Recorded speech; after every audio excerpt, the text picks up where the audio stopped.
Let's see here.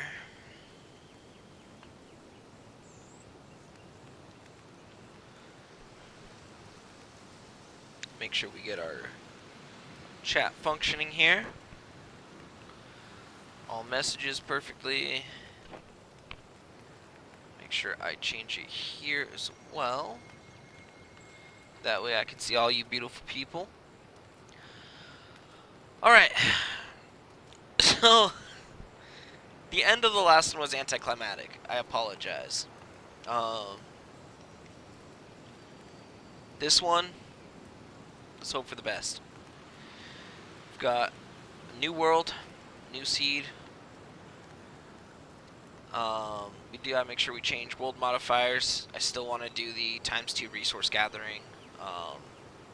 And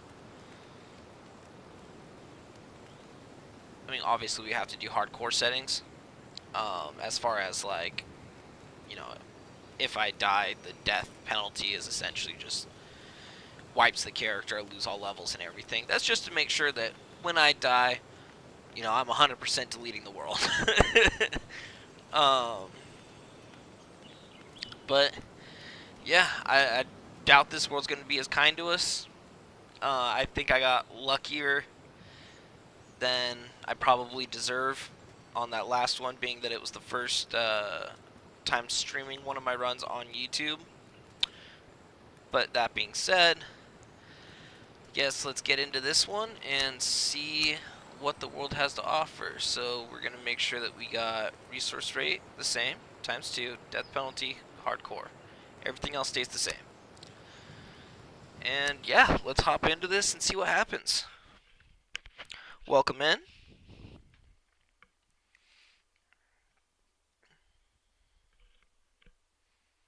It's going to be a second because we got to make sure that this actually, you know, has the time to generate.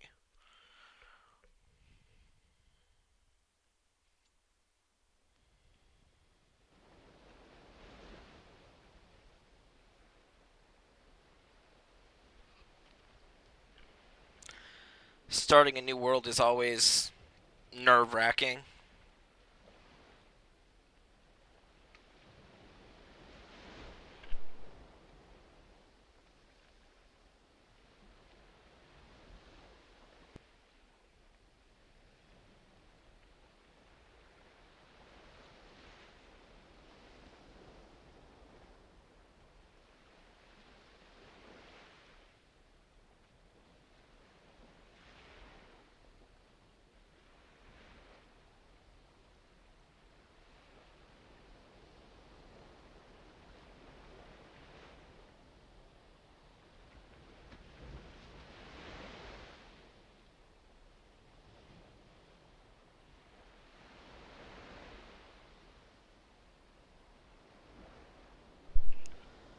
Almost there. Usually at like 75%, it starts the backstory, little introduction.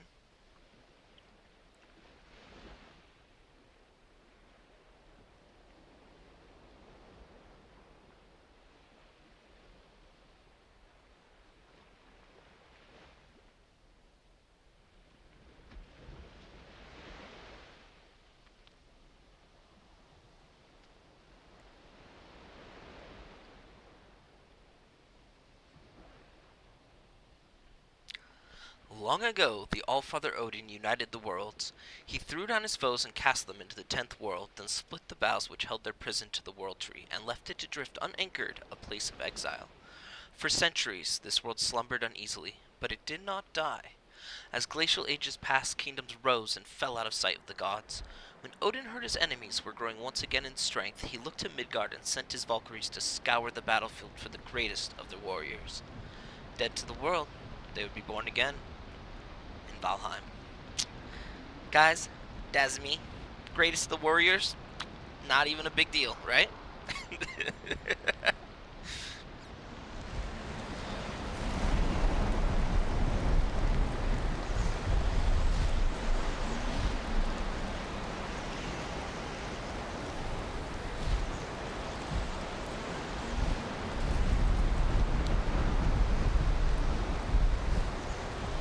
Alright, I am gonna actually let this bird like completely go over to the sacrificial stones.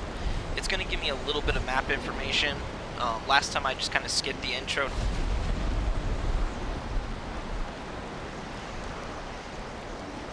We'll take advantage of it this time.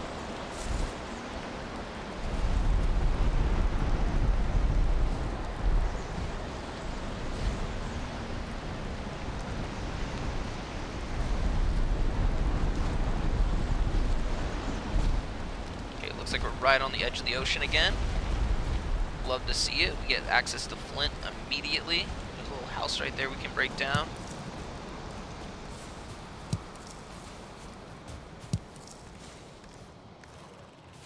Figure out what direction we're going. Okay, we're going north.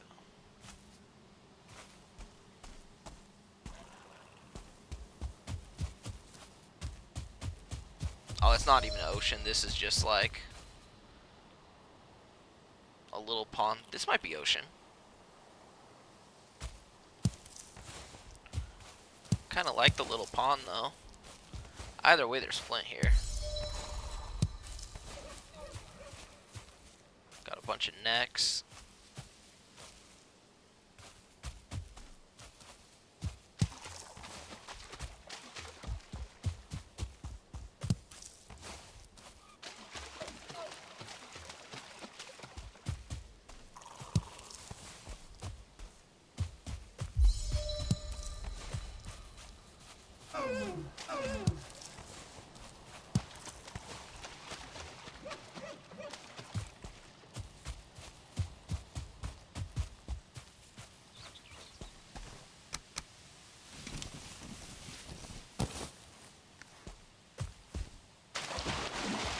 Over there too, huge.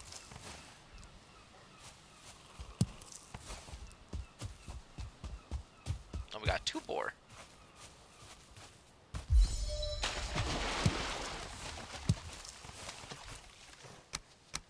What are we missing? A couple sticks? Easy.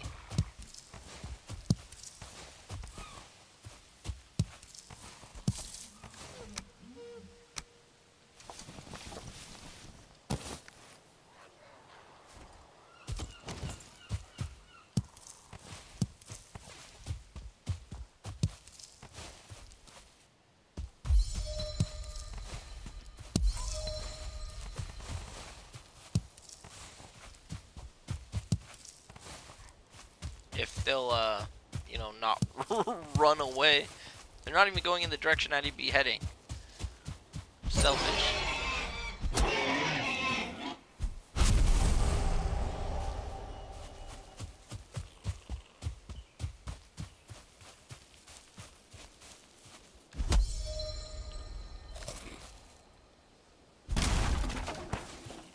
Did forget to grab the red mushrooms behind the sacrificial stones. No matter what, when you start a new world, oh come on, there's gonna be red mushrooms and raspberries behind the sacrificial stones. You can always pick them up. Doesn't matter what world you start in. I'll actually go back just to show you for the sake of tips and tricks. For those of you who might not know,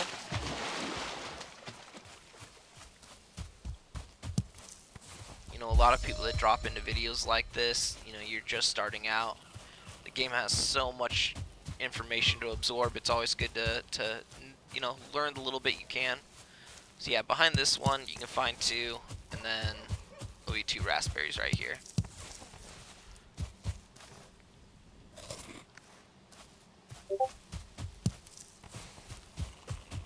Hey, Sir Damp. Ooh, we got a dolmen here too. I do gotta make sure I check that house. Do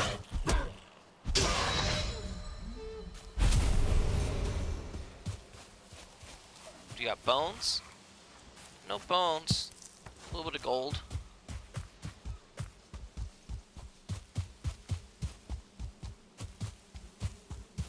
I already hear bees. Okay, that's a positive.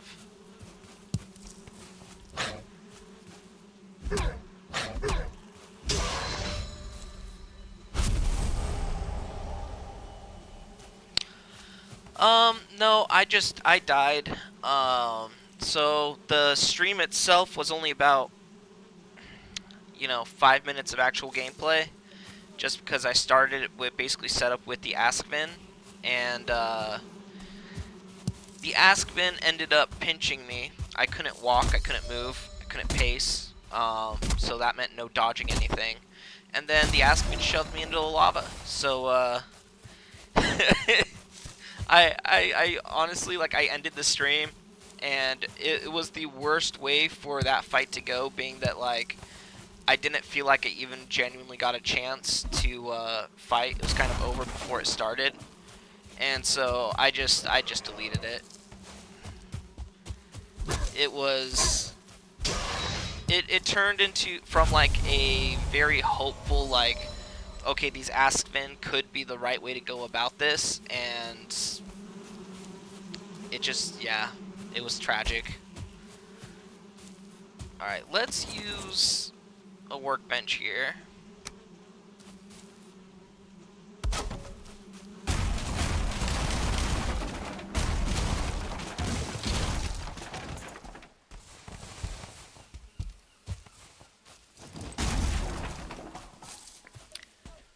And then we'll make sure that right off the bat, as soon as you can, if you can get yourself a fire.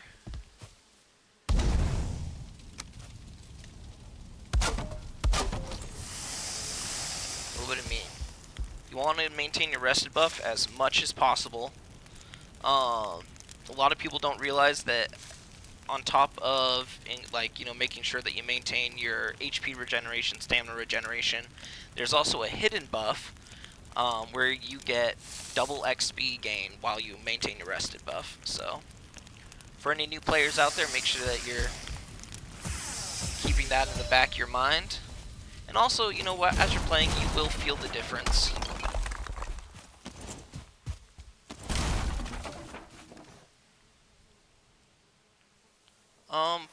Actually, I might be able to, at very least, make a flint knife, and that will allow me to start hunting deer immediately. Oh, come on. It keeps trying to switch the pieces. Yes, flint knife, please.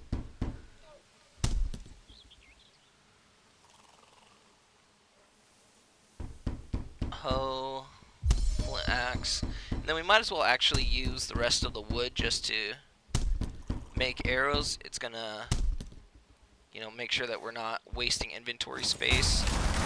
Otherwise, all that's gonna happen is we get too heavy and we have to drop stuff.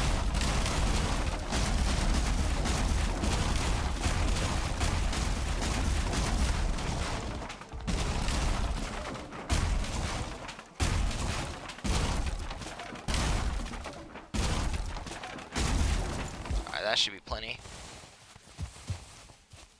I don't want to load up on too much. I don't know how much I'm going to need to gather on the way.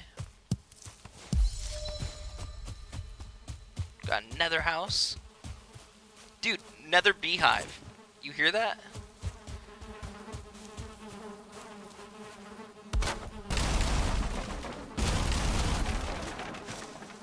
Amazing. And I'm going to make sure that I mark this location for feathers. Oh my god. We're winning.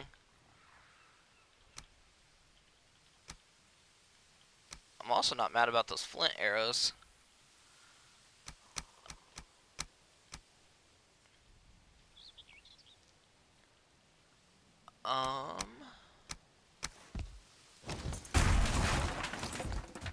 It's a really great spot for red mushroom.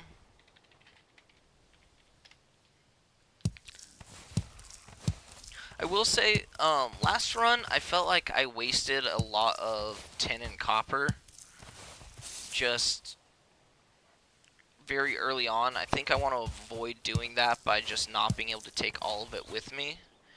So I think I'm going to try to find my way to Elder Base before we actually set up for tin and copper.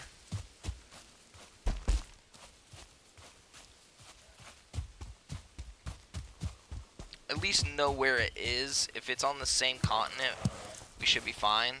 because we're not gonna have to worry about loading it into a boat and like, you know, sailing with it, which I don't really like doing anyways. You know, there is a chance that anything can happen, and then you're back to square one if, you know, the boat capsizes, and even if I get out of it alive, I'm still a lot of the times just, you know, out all of those resources and back to square one, which, you know, always feels bad.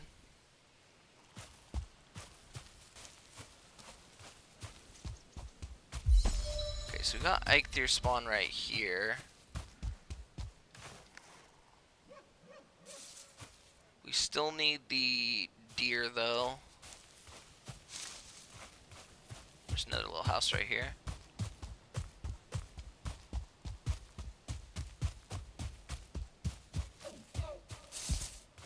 Nothing in this one.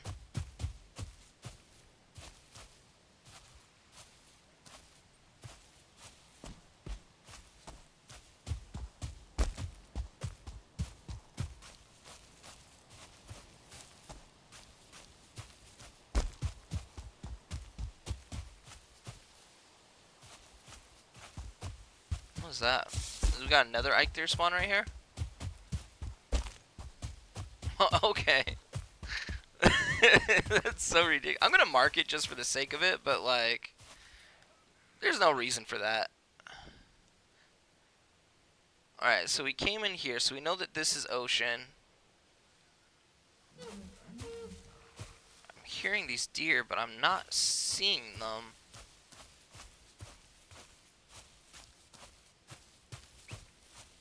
And there should be plenty of them nearby because there's 2 Eikthyr spawns. And you can almost guarantee that spawns are always gonna, or not spawns, but items that you need for boss summonings are always gonna spawn in abundance near whatever boss altar you're going towards. I saw you just a little bit late. I'm sorry. We'll kill this boar and let it come back. Typically, if you just wait a second, you know, they'll return back to wherever they spawned from. Welcome in.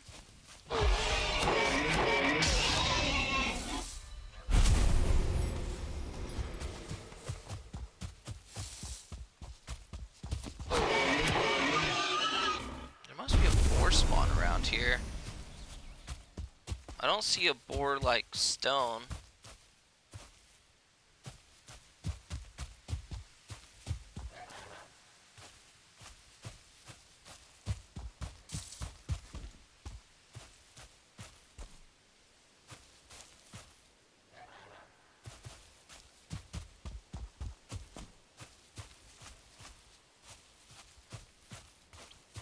I need to be able to find these deer before day 2, which is kind of the biggest, you know, issue here. If you can't do it before day 2, you get stuck trying to hunt in the middle of a fog. Day 2 is always foggy. So, you know, get the deer out of the way as fast as possible.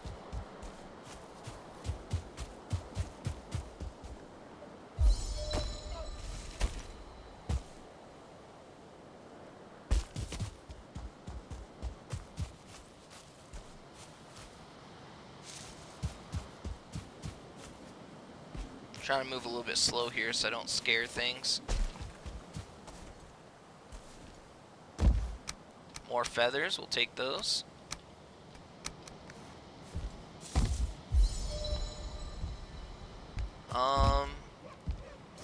Here, let's make sure we're using our resources for upgrades and stuff as opposed to just wasting them. We'll check what we can make. I hate that my game does that. Okay. Can make crude bow now.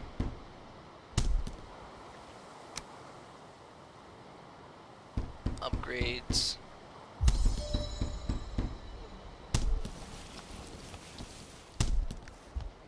I am gonna leave this tier 1 axe because I don't need it anymore. Pick that back up.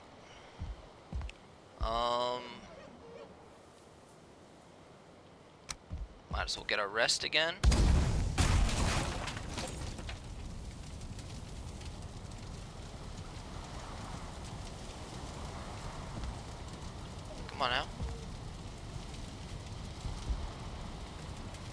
Wait, oh, we had it.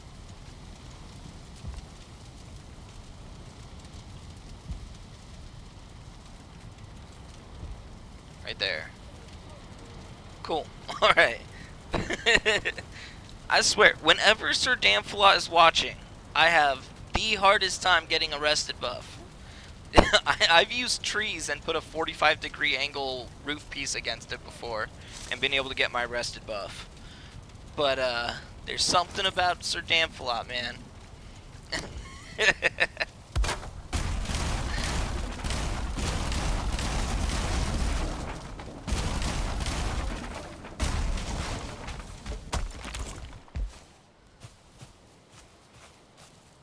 Okay, what do we got here?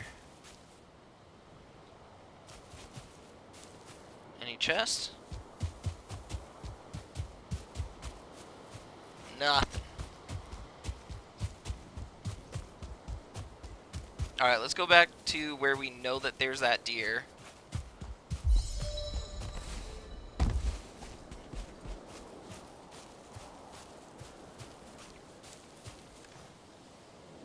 Can eat a little bit of that, a little bit of that, a little bit of that. Here we go. 3 deer right here. Oh. Got a 1 star.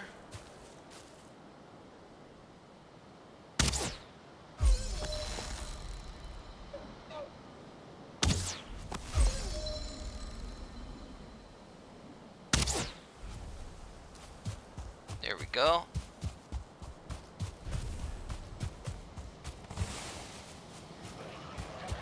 Alright, we got a trophy, do we? We got 1. Tragic.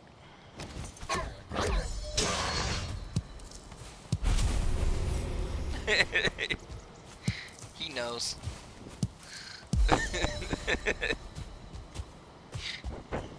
You know I love you guys.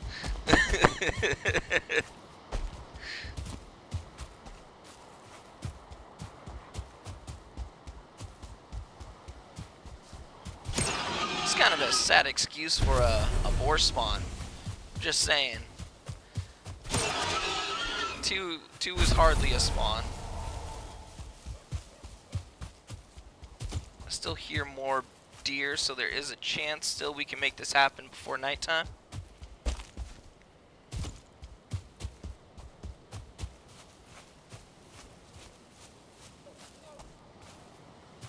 Sounds like they're down this way.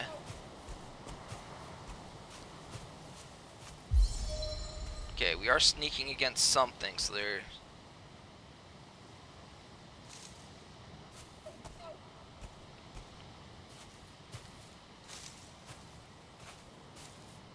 Oh, there they are.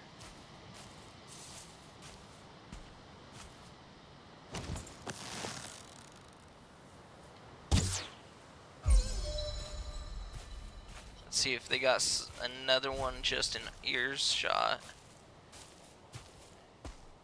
No, it's a boar. I'm gonna swing it kind of wide just in case.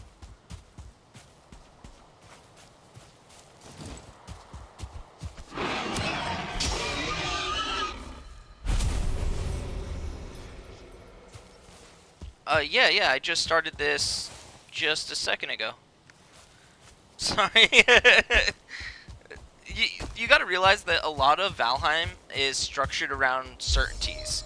Even if you don't spawn near water, if you need flint when you first spawn in, if you follow the slope downhill, no matter what, you'll always find water because water is always at the lowest altitude.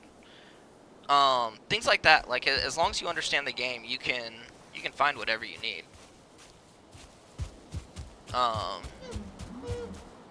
You know, tips like that are why we play and share information and make sure that we all learn as much as we can to make use of our time.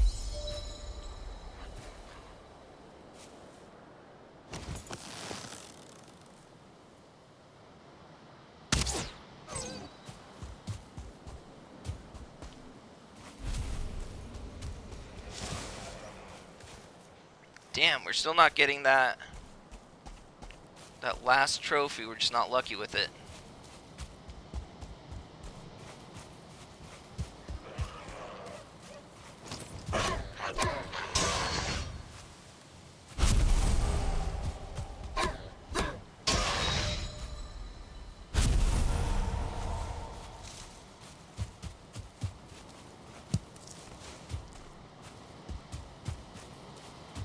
there's another deer.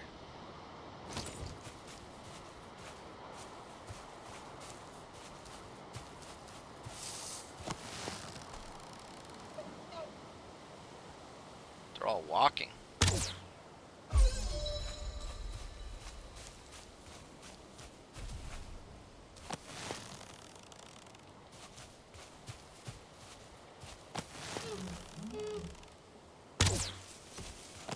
Really? Please don't run. There we go. Come on. Trophy. Yes, we got it. Okay, let's get a rested buff, and then... I might actually level up, because I can just fight Ike here with the flint knife. Yeah. I mean, it's not really early. Meadows should really only take about 20-30 minutes to get through. Any longer than that, and I feel like I'm wasting a ton of time.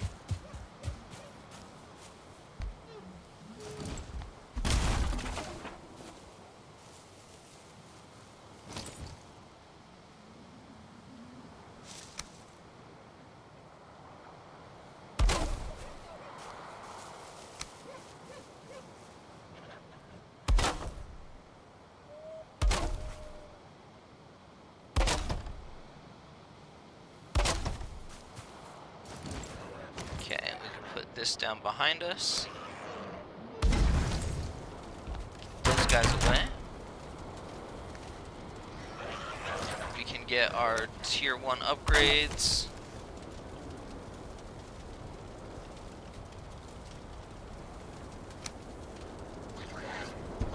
Reed bow.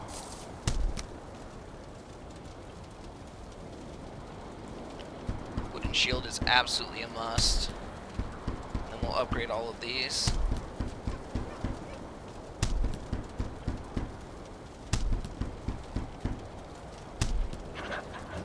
Okay, perfect. We're gonna need a lot more fire arrows than that for sure, but for now this is acceptable. I don't really need the armor. Like, the likelihood of Ike there actually hitting me is pretty slim, but just in case.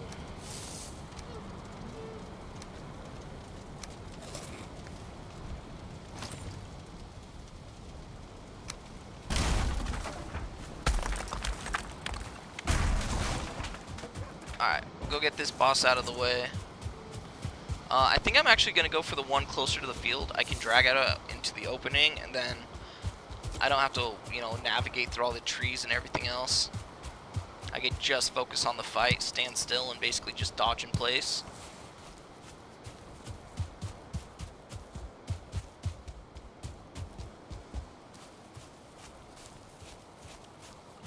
But yeah, Tamarack, the thing I was letting them know is, like, day 2, no matter what, is always going to be foggy. So it's best to get Ike there and, like, deer hunting and stuff out of the way early.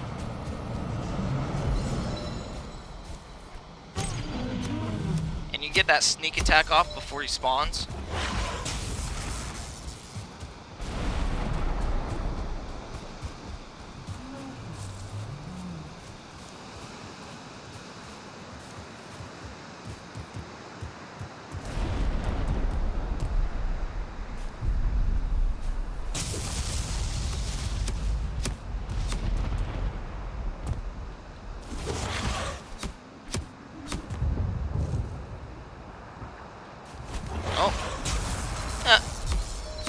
Turned like he was going to do the headbutt thing.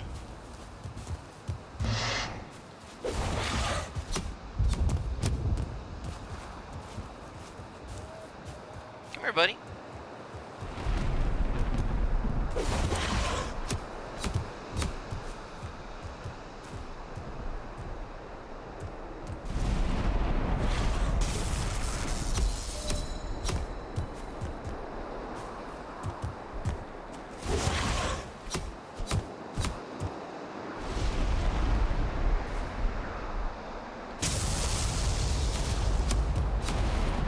Your message. Give me half a second. I'll read that.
And that's like, you're done. Cool. I usually build my first base before taking him. I've done it earlier before most of the time. Full troll armor before I fight him, but that's just me. Can't get copper or tin, or can kill trolls. Yeah, honestly, a lot of the times I find myself, I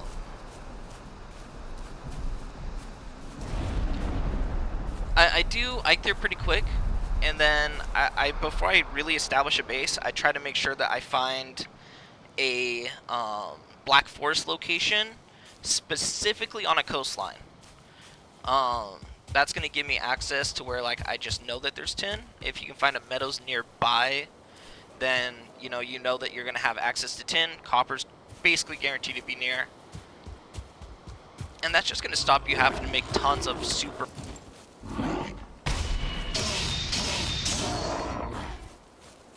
Silly Grey Dwarf. So yeah, we'll go hang up this Ike there.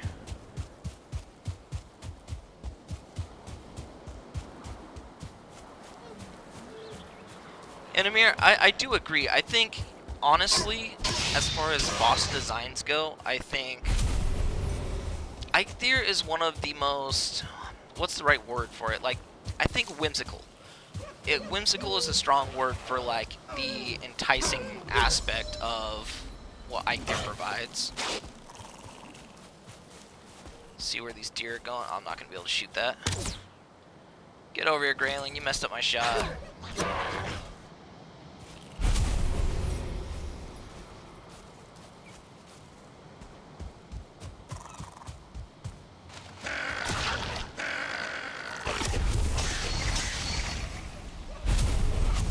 For everyone just getting in, we are starting out on Season 2.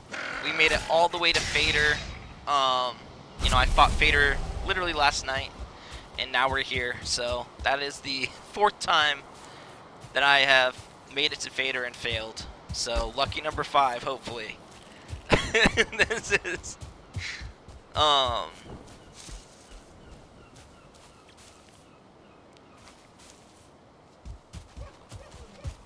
it's got to come with practice. I think what I might do is go into a nether world and just fight Fader an absolute ton off, like, outside of the permadeath run. And, so by the time I get there, I am just ready for it. But I didn't want to do that before because, I didn't do it with any of the other bosses. But I think it's time to actually practice that.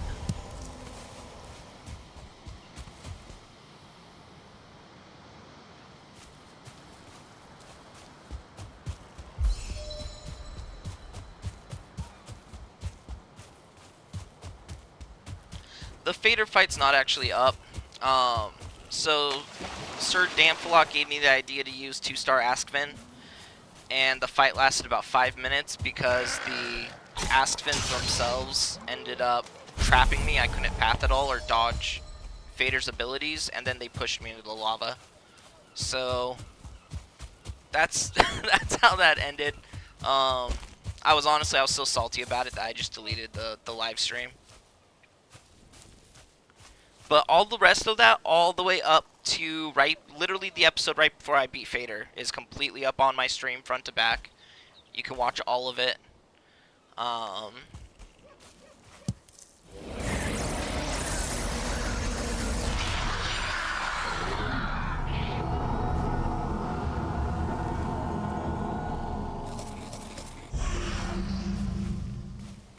Okay. Now we need to find some Black Forest.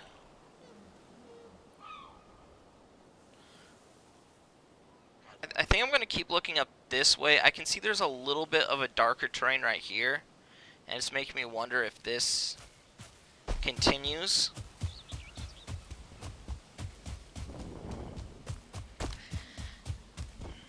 It is, but at the same time, the other 3 times that I failed,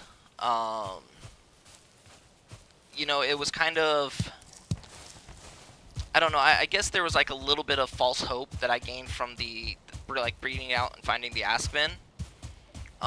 after I had beaten Motor, Sir Damflot here, you know, he's in the stream right now, we just finished up the boss fight. I was walking off the mountain at nighttime, and we walked right past a 2-star wolf, and we tamed them up.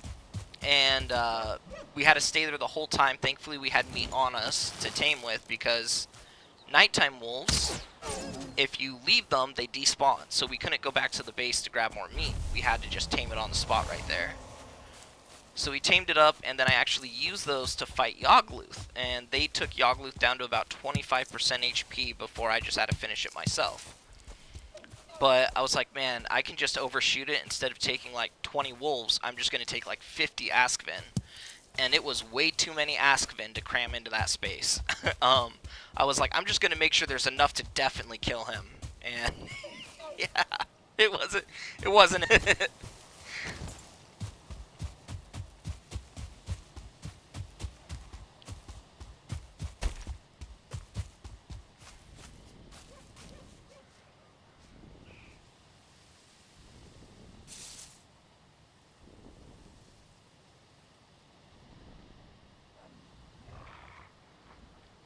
It still happens. You thought they patched it? What one did they patch? I've gotten hurt worse by a 2-star boar than Eikthyr. I mean, I wouldn't mind a 2-star boar, you know? You'd send them my way. My last playthrough, I actually, I killed 2 1-star boars basically right at the start of the playthrough because I didn't know where I was going to be. Like setting up my base, and I ended up putting my base basically right where I killed them anyways, and it was it sucked because I never saw another starred boar at all.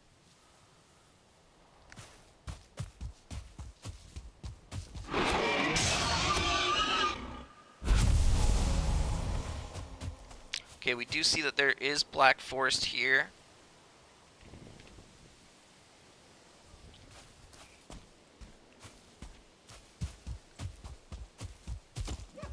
The good thing is if this is where Black Forest starts, and like I said, this looks like it's like colored a little darker, we do know that that means there's tin right here. The only thing is again, last time I got stuck with basically losing like half of the copper and tin that I farmed because I like to build under Elder Base during my permadeath runs, and I didn't have the boat space to be able to sail with all of it.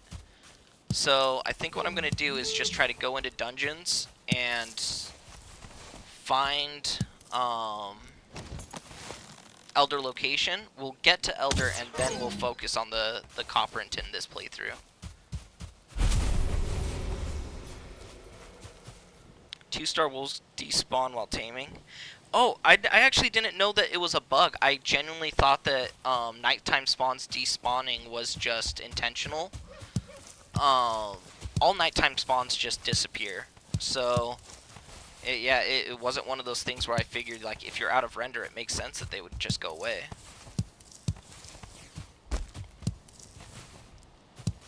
Yeah, I genuinely didn't second guess it. The pigs kill me more often than Eikthyr? No, I've been drowned by necks before. Like, I had like 5 necks on one of my playthroughs where I was just like low on stamina. I went to go grab some flint and they all just started attacking me and pushing me into the water, and I could not for the life of me get back on shore.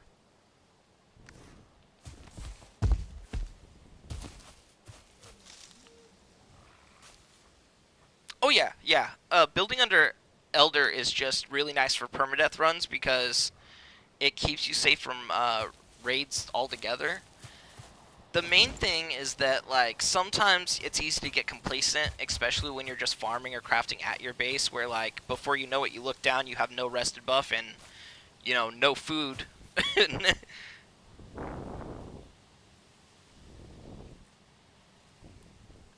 Ran across a bear yet when the update happened. I was fighting a Grey Dwarf and got ganked by a bear. My thought, the hell just happened? Eikthyr is more like a tutorial.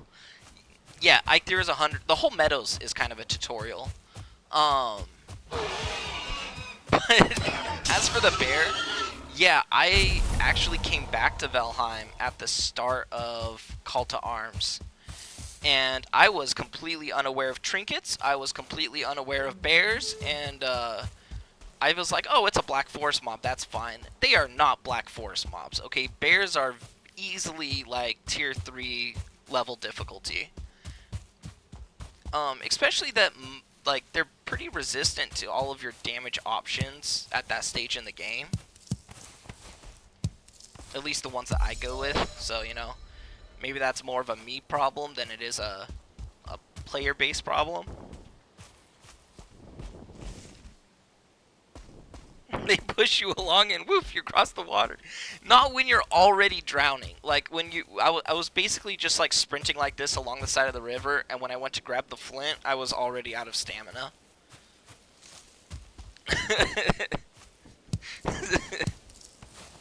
They just gave me a death at sea, or a sea burial.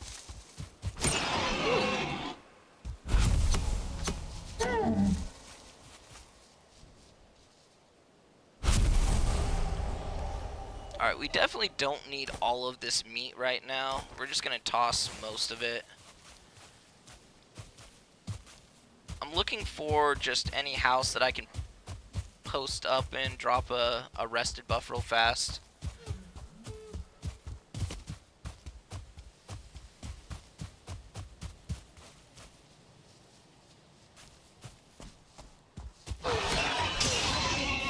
We need all the boar leather scraps that we can possibly muster.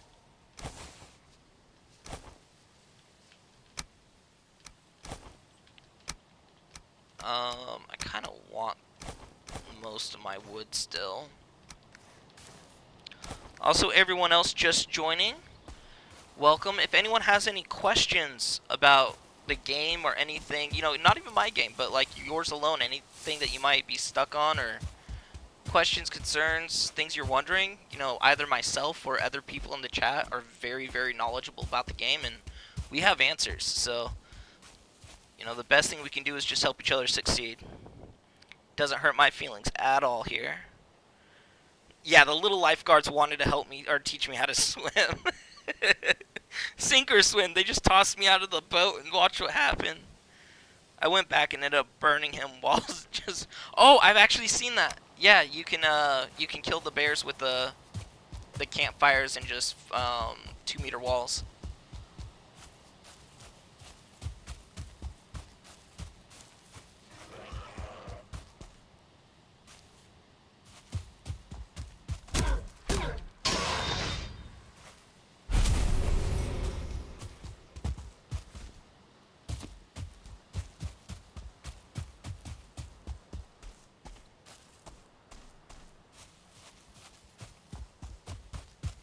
Should be just about the end of the day now, so I'm hoping this fog is going to clear.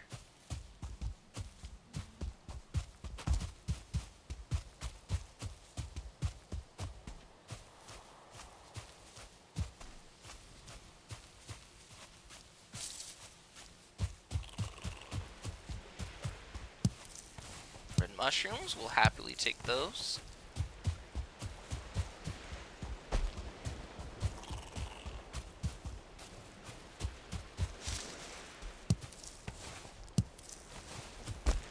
Alright, for the sake of a rested buff, we're going to see if this works. It doesn't always, but sometimes you can get away with this. We'll use this one right here. Essentially, you take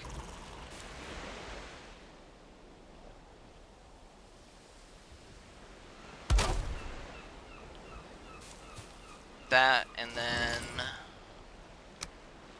campfire, and then we'll sit down. Yep, comfort, perfect.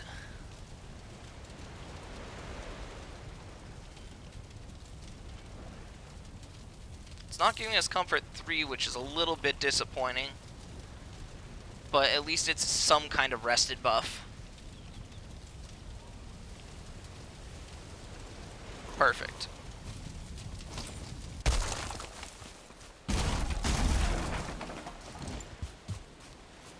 Black Forest technically right here. This is the most pitiful Black Forest I've ever seen in my life. Um, I went back and ended up burning him. Well, okay, about to fight the queen. Any unique tips? Yeah, don't. She's tough.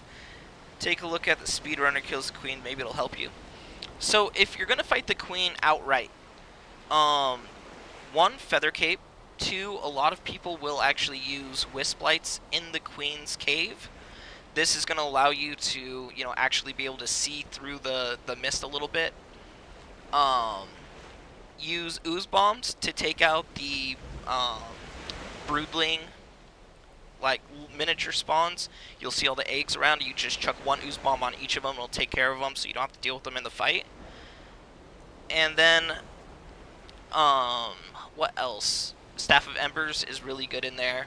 Stay near the entrance is a really good tip. You can kind of hide in that entrance spot and keep yourself fairly guarded. Just make sure you watch your back. They'll kind of, fatal funnel you into either side. What else with the queen? If you feel like cheesing it, you can honestly use single Eider stacks. You just toss them down at the entrance and they will melt the queen for you. You just have to fish her out and drag her to them. Other than that, I'm trying to think of the best way to say it. She's one of those where, like, it's best to just drag her to the entrance and take cheap shots at her, then fight her straight on, especially once she hits the face too and can, like, get the extra dash and start attacking, like, extra fast compared to what she was beforehand. But those are kind of all the main points to look out for. A lot of the rest of it just comes from, like, understanding her attack animations and the audio cues. You'll learn when to move out of the breath weapon. Fire resists and poison resists are going to be your friend in there. Root harness.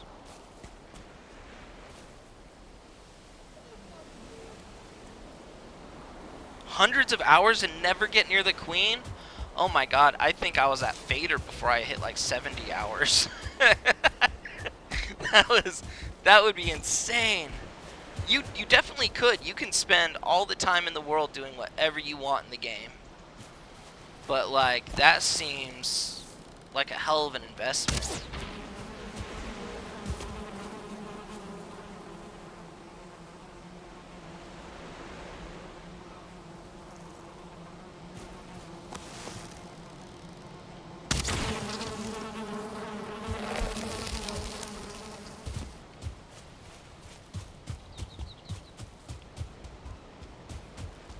Got a little village here.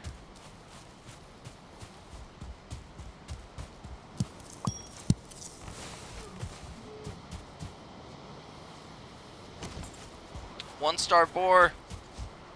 Pop. Watch, now I'm never gonna see another one. It's just gonna be a repeat of before.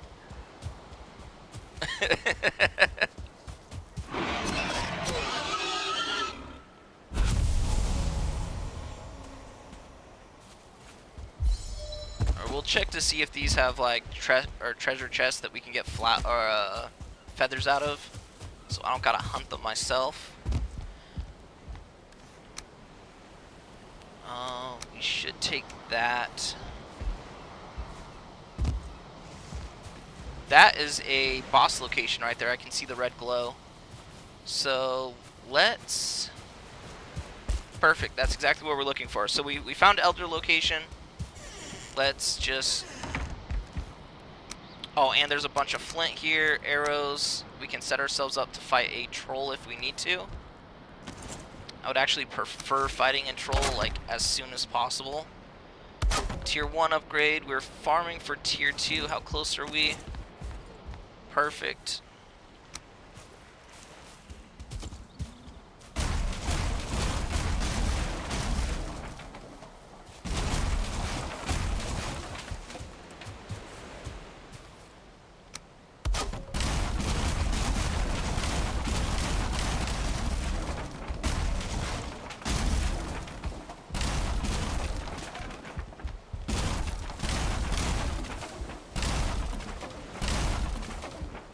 might just rush over and kill Elder, like, basically right now, depending on where he's at.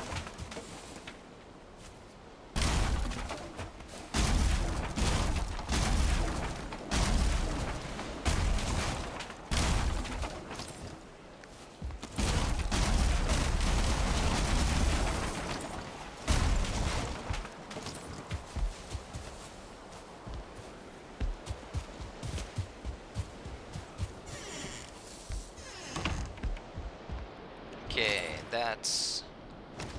Damn, the flint.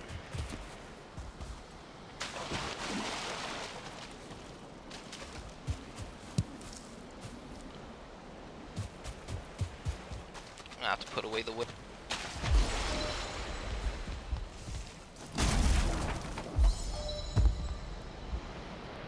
We are gonna craft our own treasure, or like chest, because we have a mod for craft from storage equipped. It just doesn't work with like the pre-built ones like that for whatever reason. I don't know why it actually doesn't, but okay. Let's see. The Queen is about the worst fight I've ever been. I've played a lot of games, even hours or battles in EU. Take care of a queen not only cost me a couple of corpse runs, it was hard. The first troll I find has to work until I have fine wood, copper, and tin. Yeah, exactly. Trolls are the best little helpers you'll ever have in your life. 2.6 hours in. Sure, I'm doing a vanilla and a free build, but yeah, I can see that. Yeah.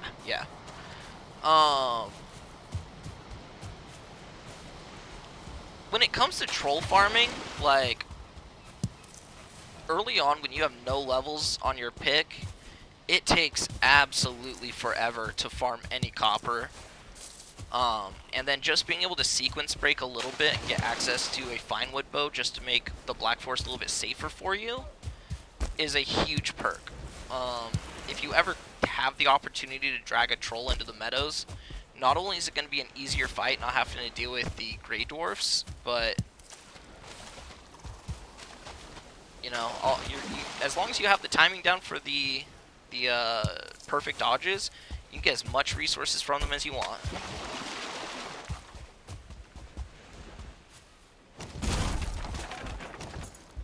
Alright, this is going to be tier 2 upgrade, and bed, fire, cooking.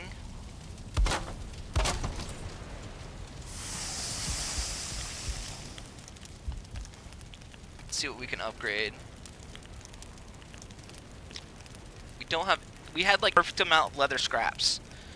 So we have no more leather scraps for this. We do have it for the flint knife, the hoe, and the hammer.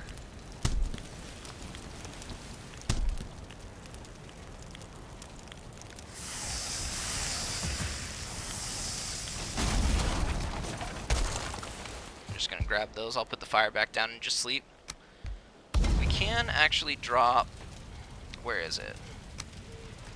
This for a little bit extra rested buff.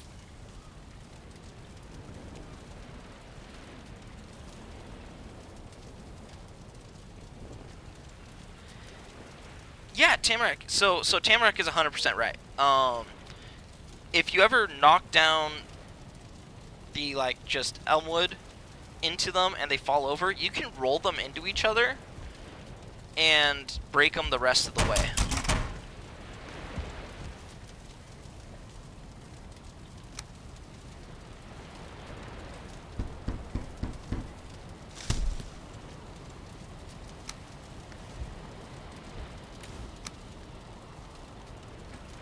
Thank you for bringing that point up, actually.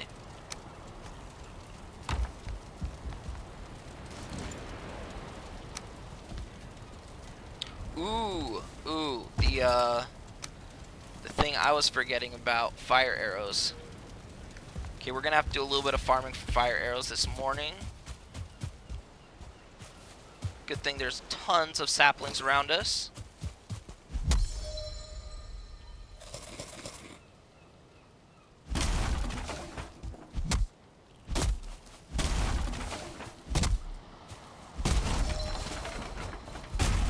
even found a troll in my mountain forest. I'm building a little something in Gondolin for him and Bear.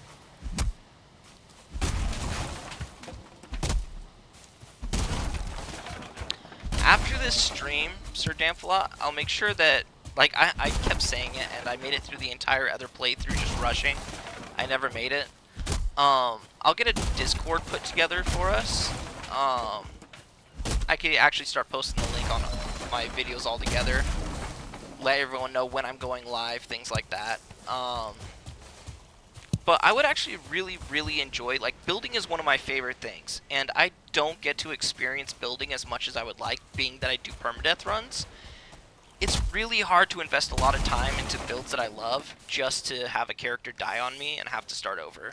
So, like, the more you guys share your builds and, like, creative things you're doing would, like, genuinely make my heart happy.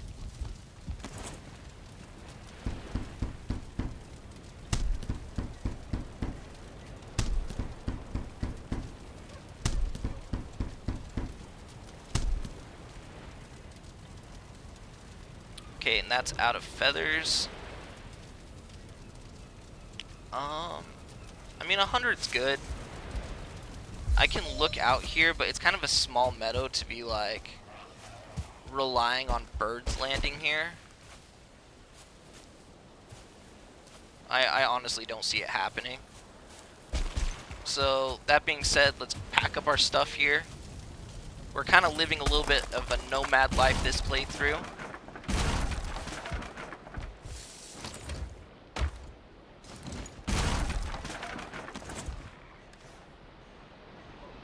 Okay, that's all the weight we can carry, but that doesn't work for me because we need all of this.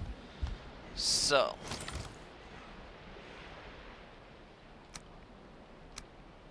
let's... Don't need those, we don't need those. I only need like 6 wood or a stone on me at the moment. And then we'll make sure that we grab this and see 8 pounds over. Okay. That means we're tossing that, and we're tossing some meat. Perfect. Alright, let's get it. I think I need to quit talking. The rate I'm going, I can get y'all most of the way to the swamp without even getting into the Black Forest other than to kill trolls.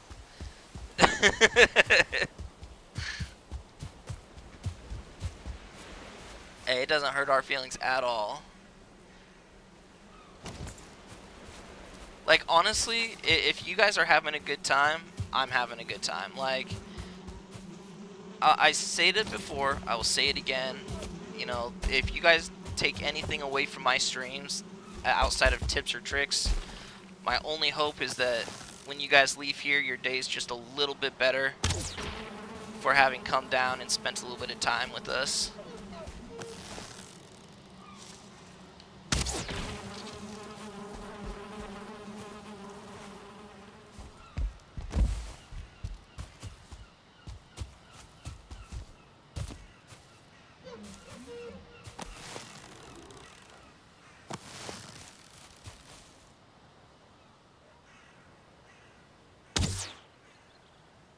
Oh. Alright, I guess the party's coming to us. What's up, guys?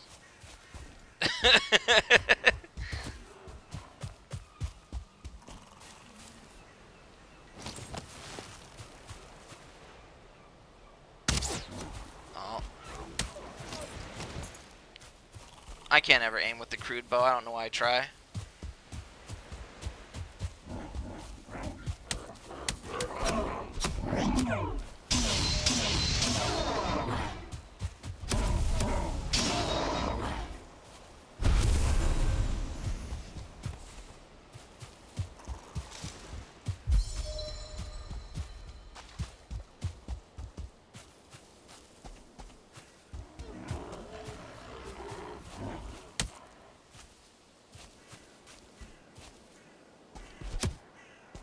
Come on, turn around.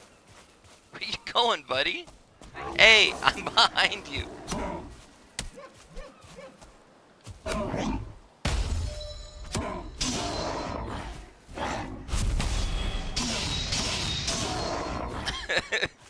God, Sir Damfly, they're worse than my skeletons in the Ashland.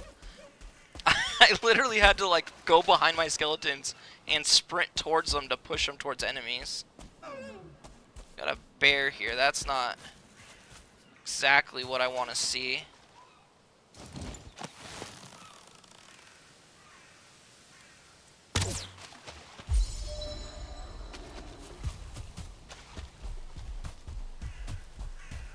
I really just need to press this. Don't need anything else. Got the location. Let's get out of here.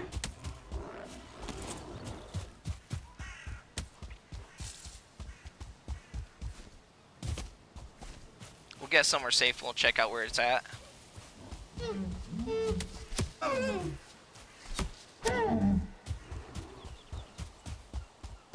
was killing the deer and then I realized I didn't have the weight capacity to be able to carry it.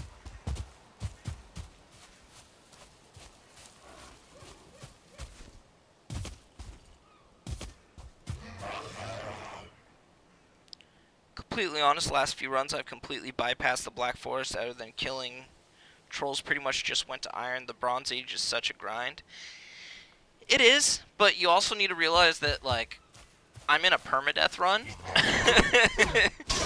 You could do the chair glitch where you essentially just push a chair up to swamps and go into them without the key. And I actually wore tier 3 armor last run entirely through up until, what was it? Until I beat Yogluth, actually. So essentially what happened was Sir Damp here talked me into skipping silver, and then I made it through the entire plains wearing nothing but a root harness and the iron helmet and iron greaves. So I basically wore tier 3 armor most of the game. I have so many bees. Alright, so where's this elder? Okay, elder's down here. We were going north. We were going the opposite direction we needed to. The skeletons. The Askspins are not tamed. Yes, yes, that was exactly. We were trying to tame the Askspins in the Ashlands. And so the problem was is my, like, base in the Ashlands had skeletons running at it. But the Askspins that I had trapped, they weren't tamed yet, and so my skeleton spawned from the dead razor that I was using. They kept trying to aggro onto the Askspins I was taming instead of the actual threat that we were trying to kill. It was terrible.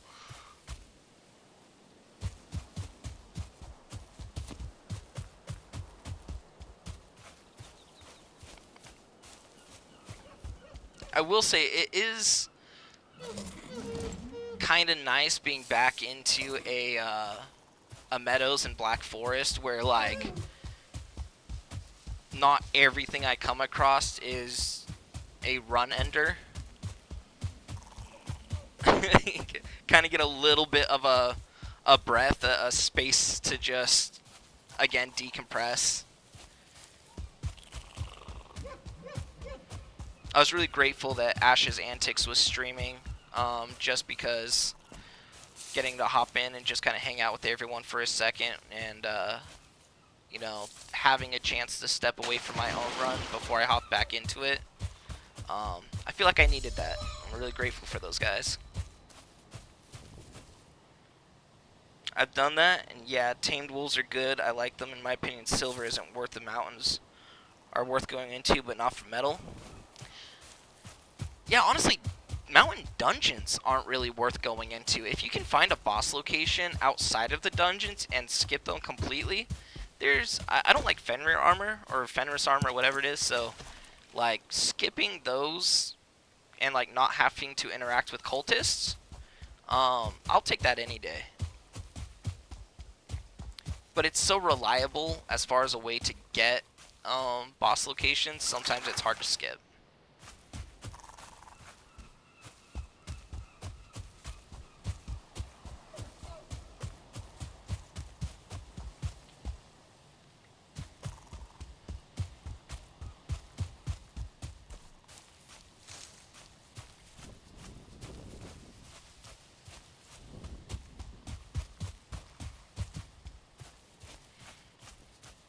I will say, what Slappies is saying here, mountains for Fenris, in my opinion. Yes, especially if you're not experienced with Yogluth. The bonus move speed is going to help out, and also the innate resistance to fire damage going into that boss fight. And even with, you know, maybe you're not great with bow and picking off goblins, and you end up in a big melee fight, that fire resist is actually going to do wonders for you as far as just keeping you alive against mages. So like 10 out of 10 would recommend.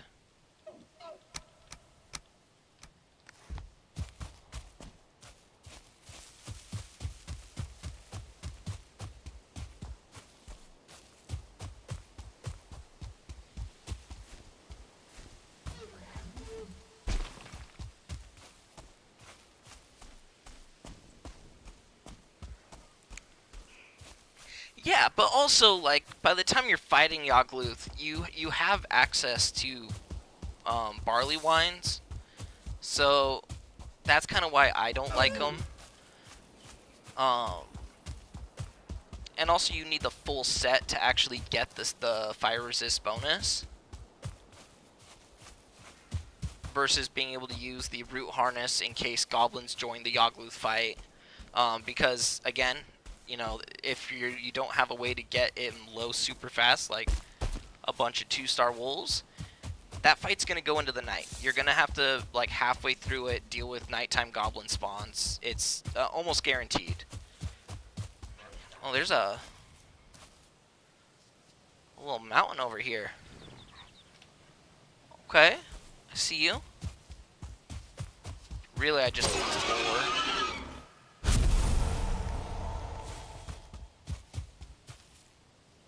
We're getting a little turned around here. I don't know how we got turned around, but we got turned around. The Fenris trousers are enough for me. The root harness and the best helmet I can get will suffice until I reach the queen. Do you get a mini, like, movement speed buff from just wearing the trousers? Like, does each piece have a +5 movement speed buff? Because I know the full set gives you +15.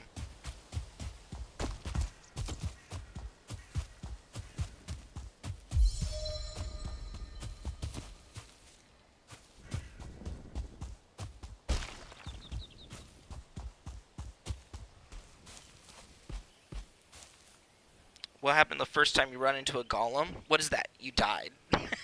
No. Okay. My regular followers know this through and through. Golems are the bane of my existence. I don't know why, but I, for whatever reason, cannot fight golems.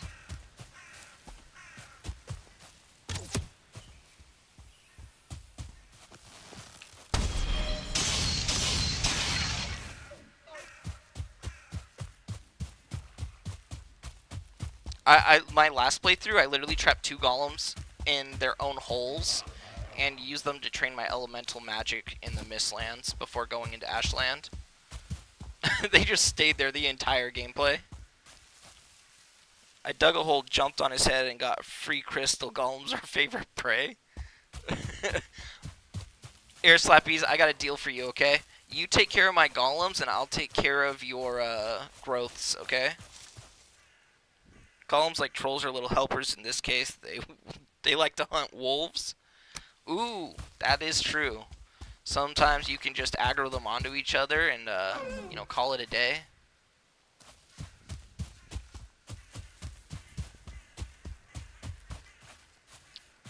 We are out of our rested buff here, and it's getting a little close to nighttime. But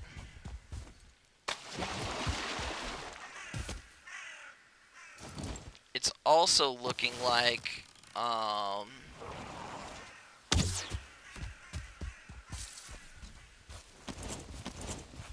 sorry, one sec. Ooh.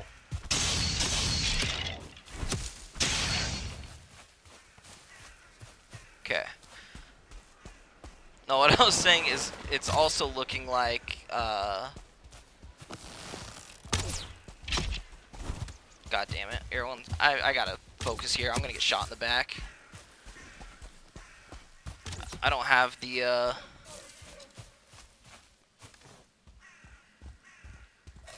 block rate for this.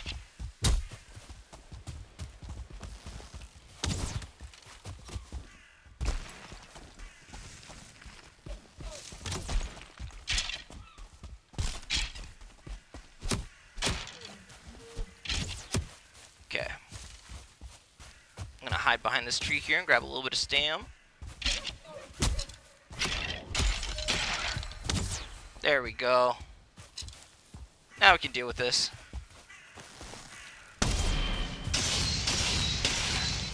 Cool. Okay, so what was I saying here? I'm sorry. Dug a hole. Yeah, so I knew about the wolves and managed to deal with them. YouTube is good for that. The ones watched didn't mention golems. And yes, 3% move speed for Fenner's pants. No, when it comes to wolves, honestly, you can just wear the root harness. They do piercing damage. So as long as you're wearing the root harness, you kind of fix that issue altogether.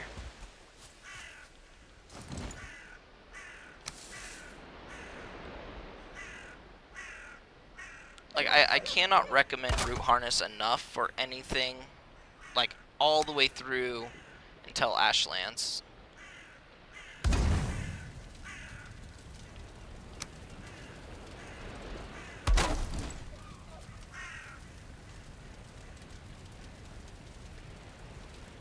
Deal.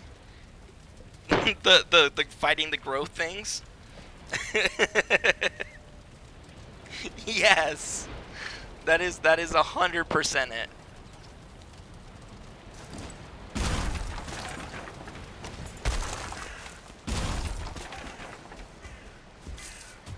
Yeah, I don't know. For whatever reason, like, they're just not a hard fight for me.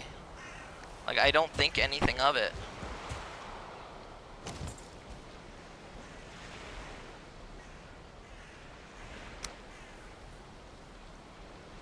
I know your concern lies with, like, being able to see them.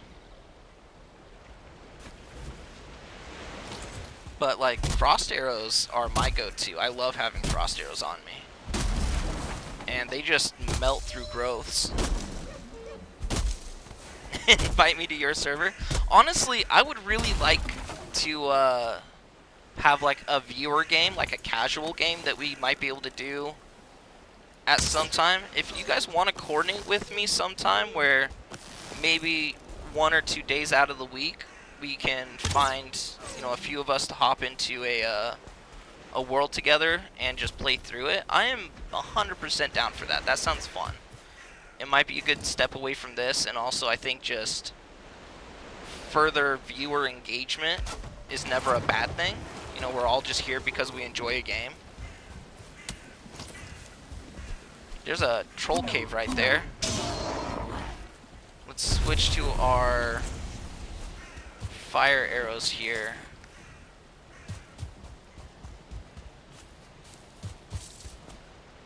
If there's not one outside, I'm not going into the troll cave. I have terrible luck with fucking 1-star trolls. I think I see them more than any other person I've ever watched stream.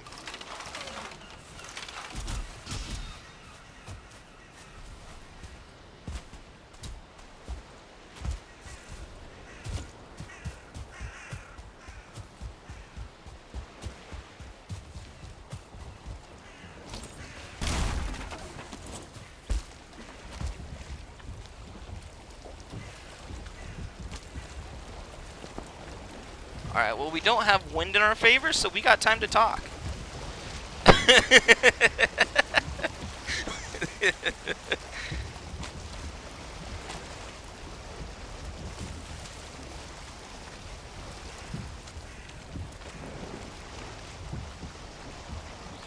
Yeah, root armor, the first you ran across the abomination, there's something behind me, isn't there? Yeah! It's so funny how many, like, large threats from each biome just become cute and endearing after you learn to deal with them. Like, there's always that initial, like, shock, like, oh shit, this behemoth, like, massive figure is looming over me. you know, the first time you encounter a troll in this game, and you just, like, it seems like that same feeling is always kind of invoked as you progress, which is beautiful. But yeah, there's, at some point, it's just kind of like another mob, you know?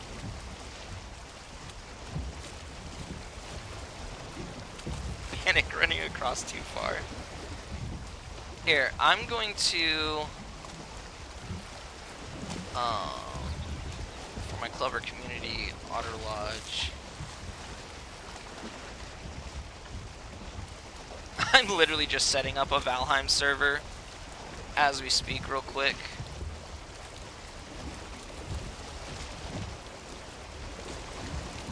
All I'm going to do is hit create on it. It has absolutely nothing inside it.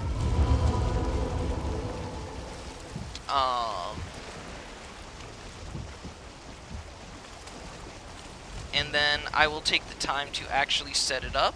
But for those of you in chat who would like to join it, and I can take the time for it, there is a Discord link for you guys.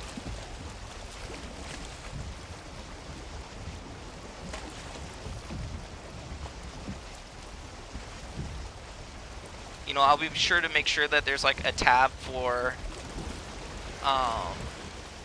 you know, any personal builds, things like that. Just keep it clean, you know. I don't want anything, you know, inappropriate. Nothing gross. Yeah, I'll kick you guys so fast. I'll make a rules and you know, things like that. It'll take a little bit of time to set up, but I think at this point it's necessary.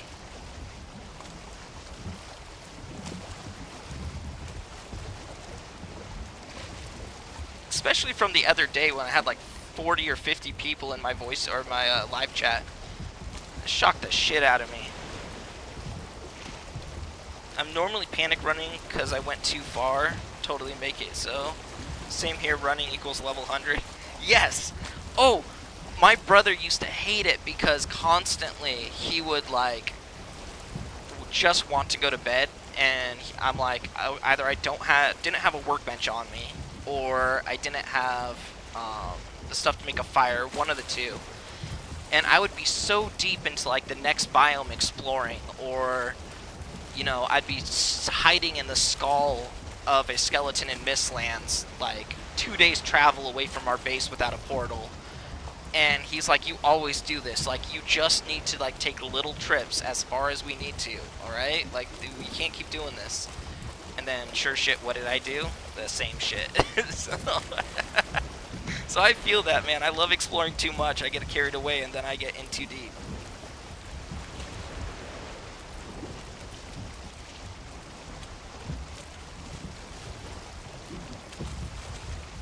Okay, understood.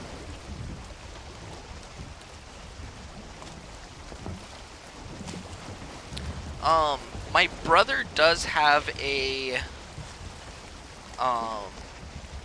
cracked Valheim that allows him to host a dedicated server that's just up all the time.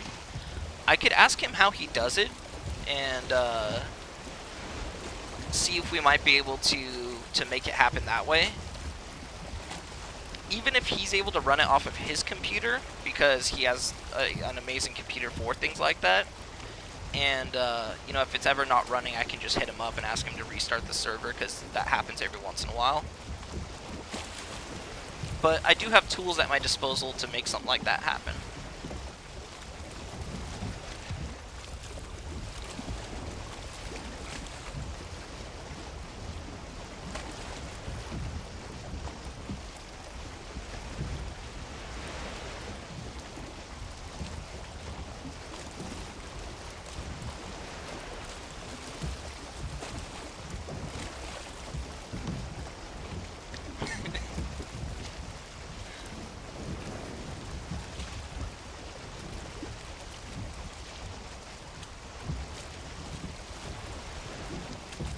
Yeah, nobody wants drama.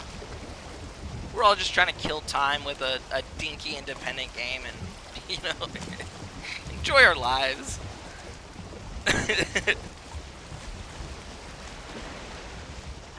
I will say, I am enjoying this Sail to Elder a hell of a lot more than the last one.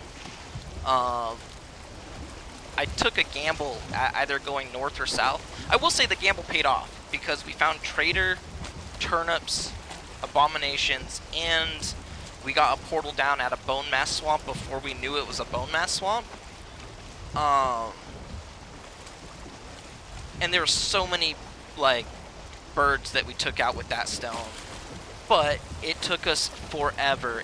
We went north hoping that it would just, like, cut across fairly soon, and it took us, like, 50% up the diameter of the map before it finally, like, gave us a U-turn to come back down. And, yeah, it was not the call. The most inconvenient path that I could have taken. You know, before I deleted that seed, I should have looked it up on the Valheim map and seen what the south side of it looked like. If I went south instead, I wonder if we would have had any longer of a trip.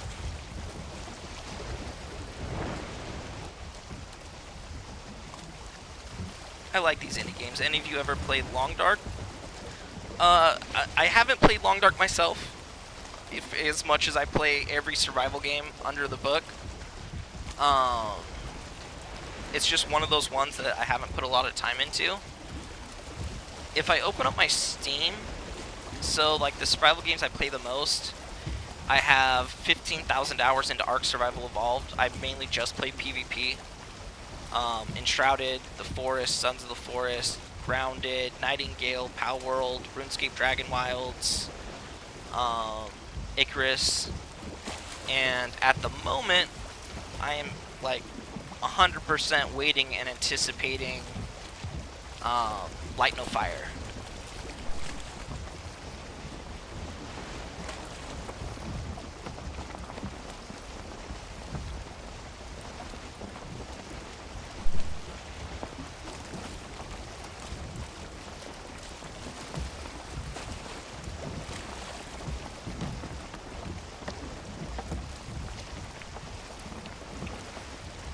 But I mean, I honestly, I wouldn't mind you selling me on Long Dark if you like. There's a specific aspect of it.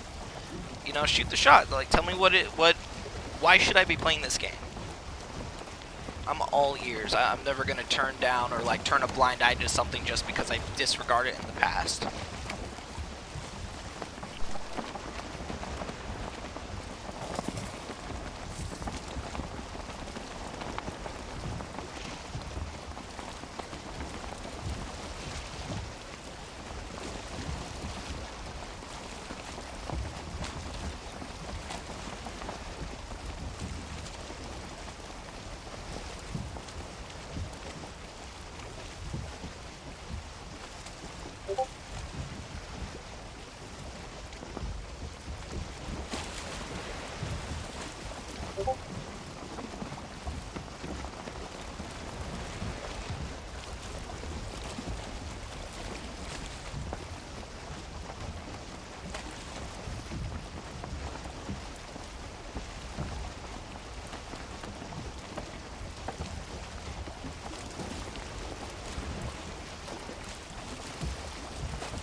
Ark, I played that, never got past the beach bob, did manage to tame a trike, could pretty much go anywhere after that. Yeah, I mean, it's honestly just a fantastic game. It's just, it sucks because the server for Ark Survival Evolved died, and then because there was no monitoring it, everyone just like ran away with all of the cheats, and you couldn't ever have a fair game anymore. And then once it got to the what's it called? The next the game, what was it? Arc Ascended. They released that game, and people were running around with red guns, like admin rifles in PvP servers. So, like, I just, yeah, I couldn't, I had to find something else to scratch that itch.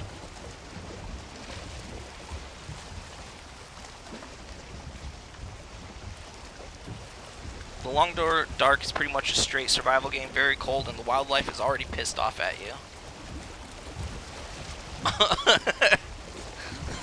I mean, that's fair. I'd be pissed off at humans too for just like coming into my home and, you know, doing whatever they wanted with us.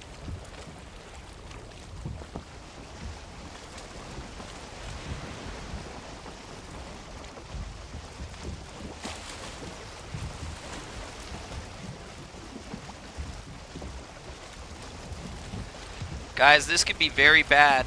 It's going to be nighttime. We have no rested buff. We are pretty far away from land. If we encounter a sea serpent, that's basically the run.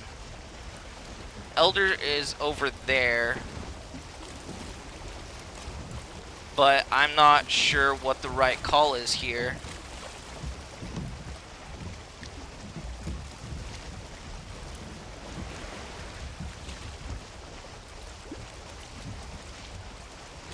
I think we have to just commit to going straight, like where we're pointed. Hope for the best.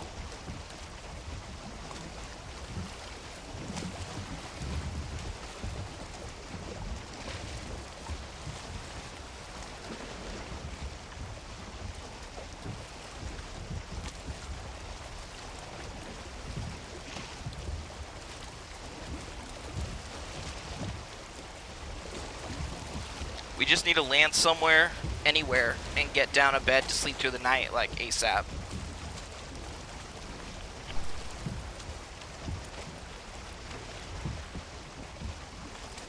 Yeah, no, this was definitely like a super risky thing to do. 100%. Like, we could see how far Elder was away from us.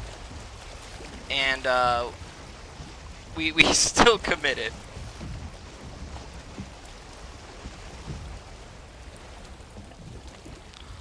Honestly, Elder is, like, we know that that's land, and it's going to give us wind in our sails. I think we might actually turn into the wind. I'm going to do it. I'm going to do it. We're going to take the advantage of the wind, and we're going to gung-ho ourselves towards this Elder. I think it's the right call.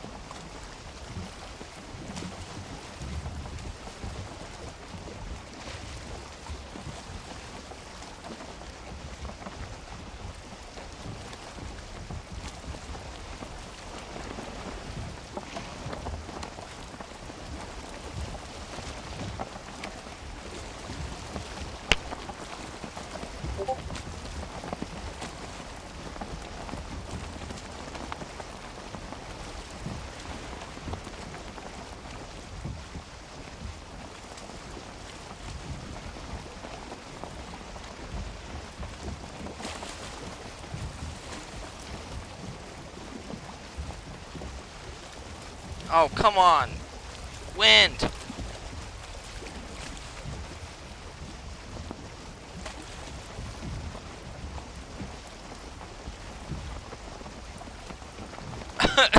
The wind just, like, absolutely screwed me.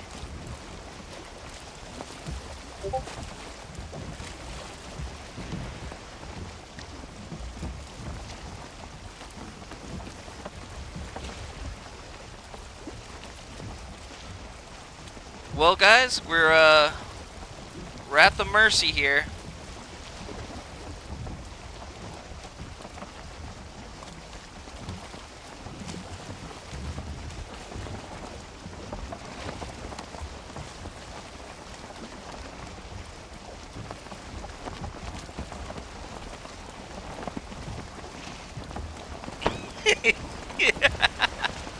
Hey, okay, so you guys say he's on a raft. Mad Bugger doesn't cut it. But I have taken carts across the water. If you take a cart and you push it into the water and you run into the corner of it, not only will you stay afloat and not lose stamina, but you can travel just about as fast as a raft, if not a little bit faster. And I have taken those substantially far, either this far or maybe a little bit farther. Like, it was genuinely ridiculous.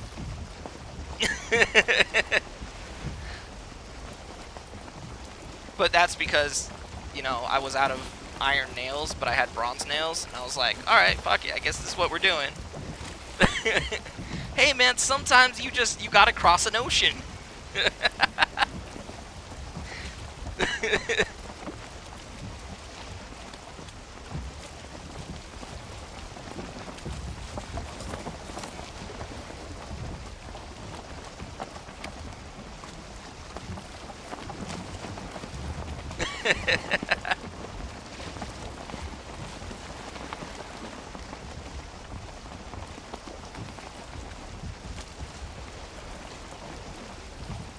We're close enough to the shore that I think even if a like sea serpent spawned immediately on top of us, I still think we would be okay.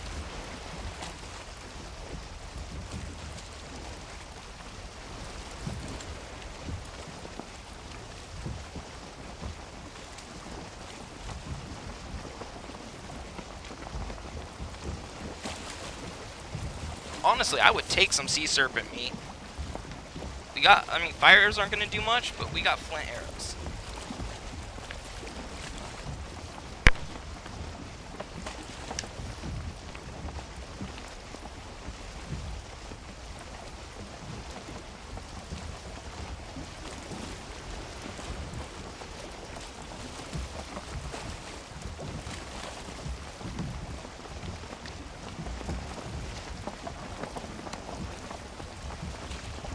Alright, what resources are we working with? So 10 will take up our workbench.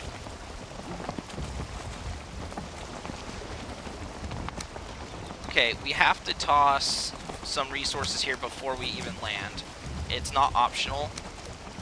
I'm going to toss the neck, and I'm going to toss like 3 of these, just because we have to farm wood immediately. We don't have time for it. We're going to have to deal with nighttime spawns.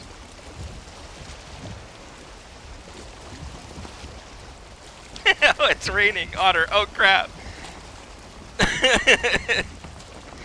Hey, man, sometimes you just gotta roll with the blows. Valheim's gonna suck no matter what. Sometimes you just gotta take it. I saw something holding a club over there, so we might have access to a troll. Right now, though, the important thing...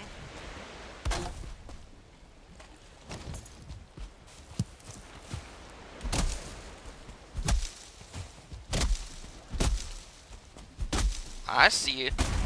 Just a second here.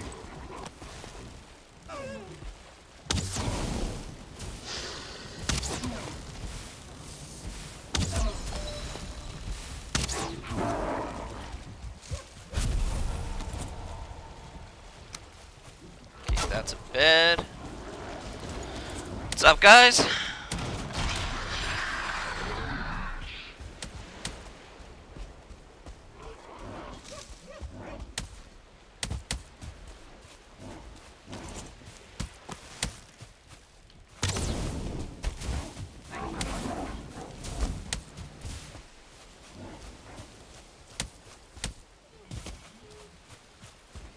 This is going to be a long night if we can't get a little bit of...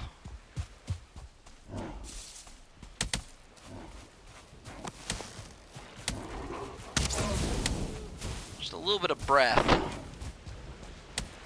going to make sure we're picking up stone and wood while we're fighting these guys. We got to keep making progress.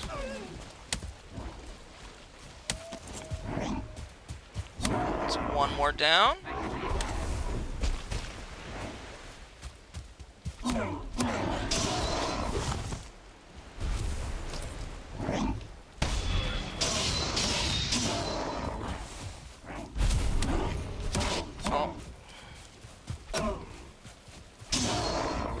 There we go. Good thing these guys are kind of made of wood, right?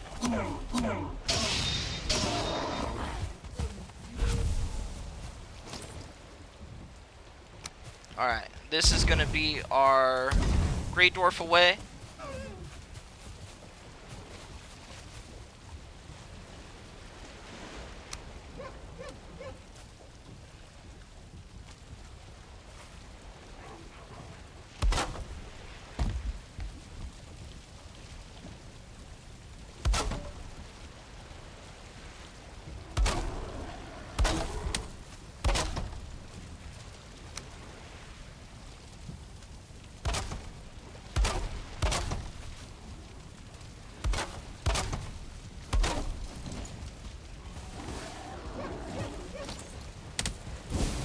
Oh, yeah, let's not burn ourselves to death in the middle of this, huh? What do we say? Alright, we can just spam this and on... Oh, well, actually, we need to do one more fire, like, right here. Otherwise, they're gonna be persistent little shits. Alright, now we can spam it. And eventually it'll work and we can go to bed. Nighttime spawns will retreat, we'll be fine. See? There we go.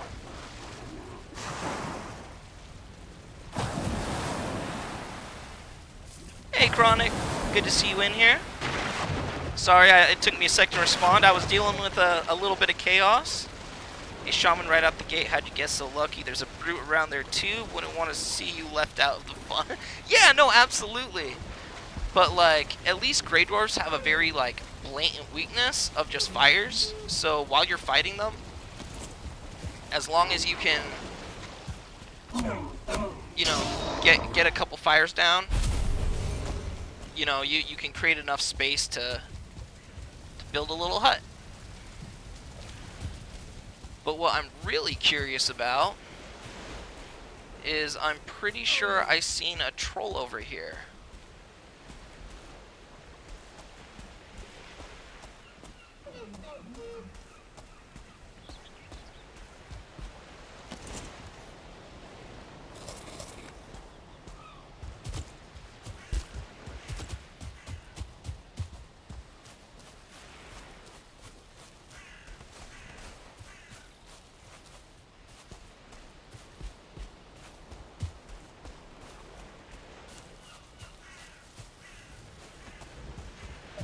There's really a meadow right here. Okay, I'm a little bit salty about that. I'm not gonna lie. That's that's so fucked.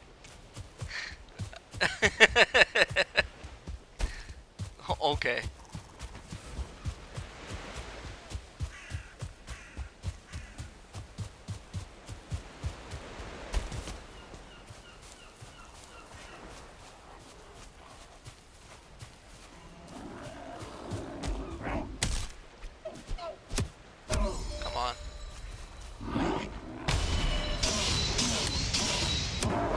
Guys coming from?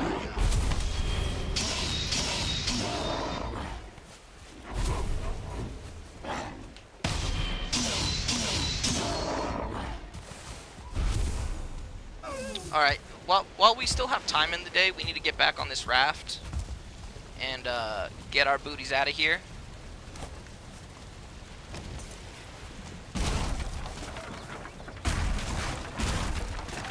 Make sure we get the rest of this rested buff. Because I don't want what just happened to happen, we're gonna get an extra long rested buff. Yeah, Greylings and Grey Dwarfs are pretty much easy to fight with just torches. Buggers hate fire. Okay, I will say that torches kind of make it harder to fight them. It is nice to be able to get the space and like a breath. The problem with torches is that, you know, trying to get into melee of them while they're trying to run away from you is near impossible. You know, 9 out of 10 swings will miss. Hey, what's up, buddy? You want to go for a ride with me? No? Okay. I thought we were gonna be friends, dear.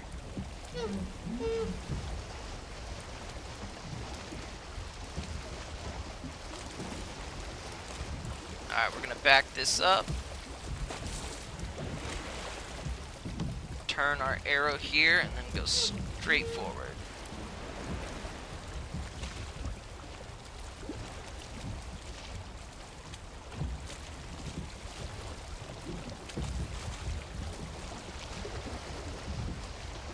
And of course, the wind is back directly at our face.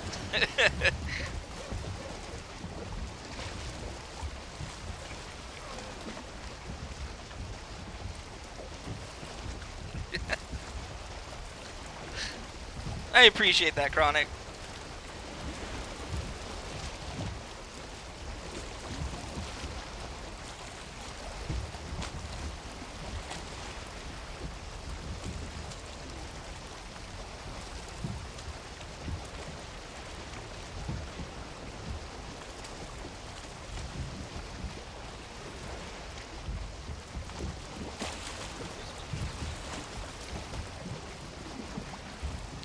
I want to get to Elder and set up. I need Trollhide and essentially 3 Elder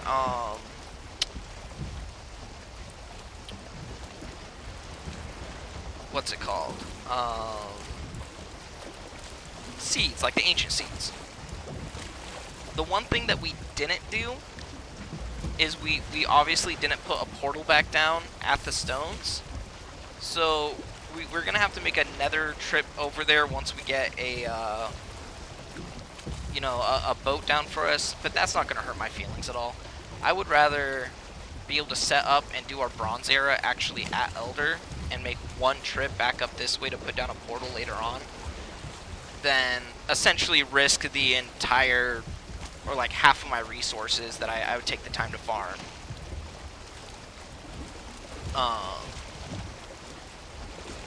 You know, one boat's cheap, I gotta make a boat anyways to get other places.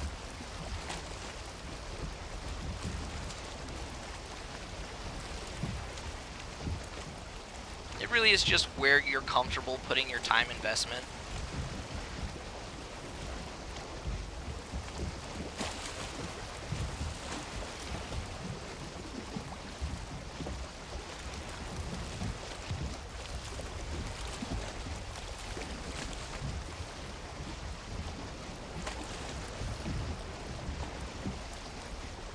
I will say, there is one gamble with this outside of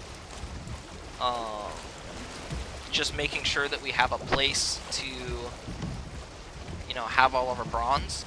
If we end up over on this continent and there's no meadows nearby, it would be absolutely tragic because that means we can't make the other boat because no fine wood. The only reason I'm kind of okay with it is because it's fairly close.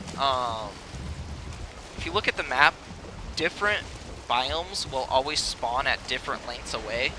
So like from here down is always going to be ashlands. You'll always find mistlands at about this distance from it. And then, you know, mountains, swamps, things like that. But this close, you know, there's a chance of meadows, black forest, and swamps are pretty condensed in that area. So I'm okay with taking that gamble.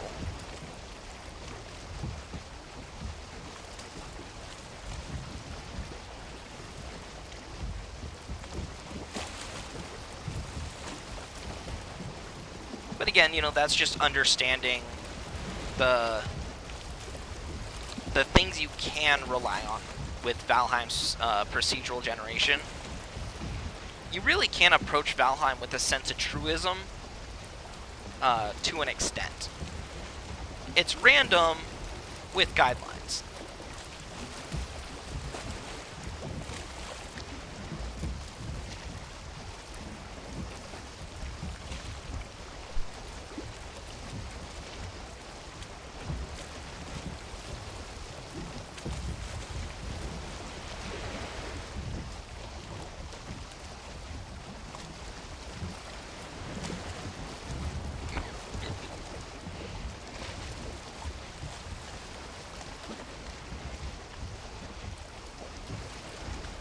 Alright, where's that sea serpent now? For you that don't know, every like 100 meters of ocean that's not touching land, there is a chance to spawn a sea serpent. It's 5% at nighttime and 5% during a thunderstorm. Collectively, it's 10% if it meets both criterias. It does only take, or like risk spawning in a sea serpent once every hour though. So if you're ever hunting sea serpents, you know, point into the wind and just sail as fast as you can. The more of these cubes of 100 meters of ocean that you can pass through during those, you know, thunderstorm night times, it's only going to increase your, you know, chance of actually encountering a sea serpent. So if you want those shields, you know, the serpent shield for the piercing resistance early on, things like that, or even just having a really great, you know, source of HP food, it's a good way to do it. I mean, those serpent meat give like 85 HP, and you can get it at any point in the game that you want.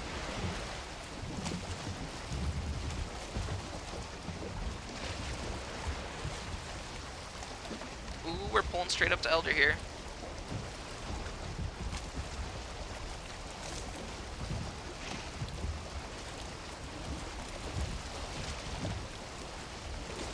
Hey, Trollfish, get in the boat.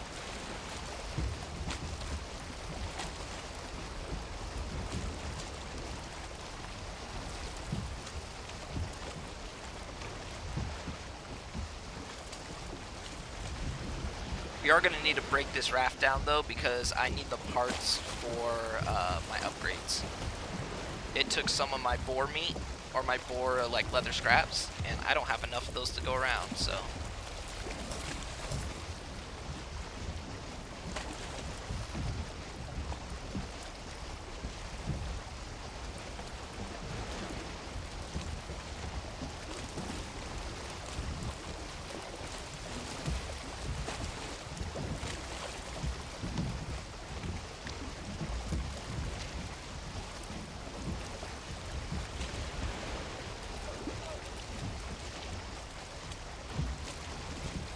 Alright, come on, get up here.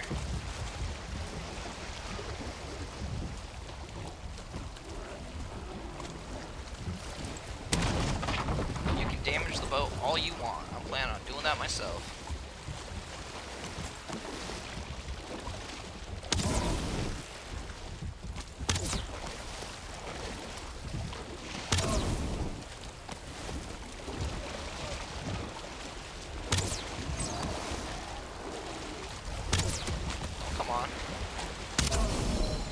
Did I kill you? No? Damn it. I just want him to, like, die. Never had a Grey Dwarf take so many shots to the face, point blank.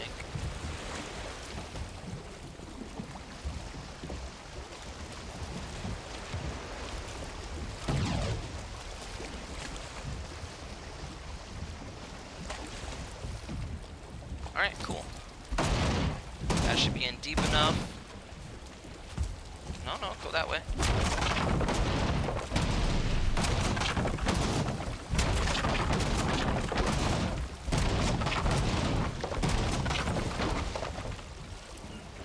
What are we looking at? Like half HP? Need you to stay like on the boat, like on the shore. That would be wonderful if you could do that for me.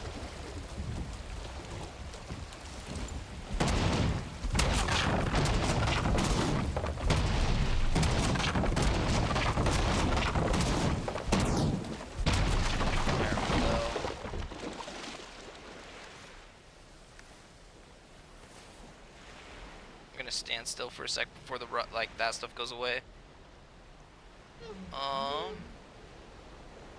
Just trying to see if the leather scraps are directly below me.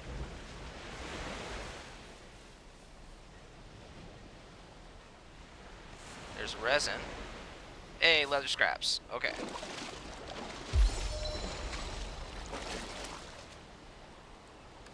Now, 40 pounds too much? Not a problem.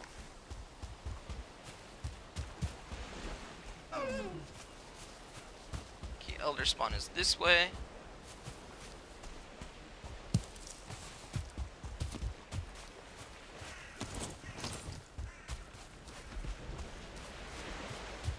I'll avoid the bear.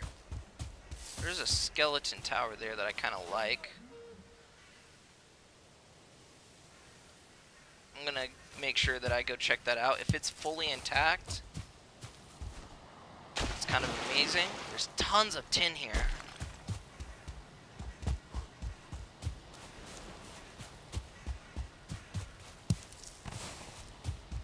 Kerosene, beautiful.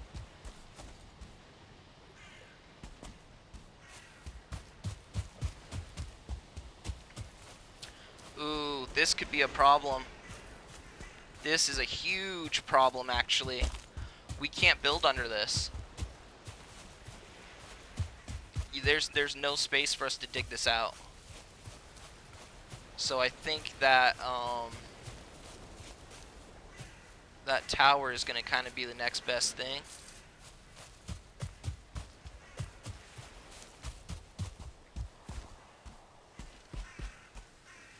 We need a rested buff too. Yeah, this is kind of worst case scenario of what we would find here.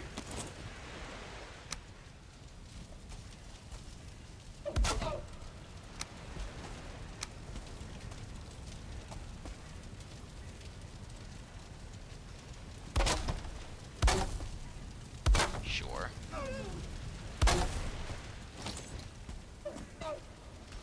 It's alright, at the very least we can get arrested.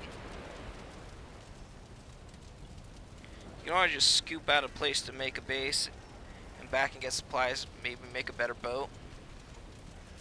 Yeah, so what I'm thinking is one, there is that house over there. We might just have to go clear out any skeletons that might be hanging out in it. And, you know, go full Jack Sparrow on them.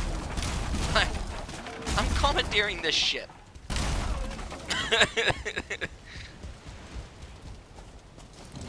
It's probably what we're gonna have to do. We can actually eat the blueberries because it's just slightly better right now.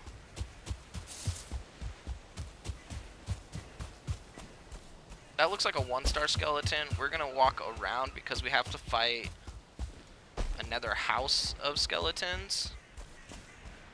Where is it? It's over here. This might be where we're making a home.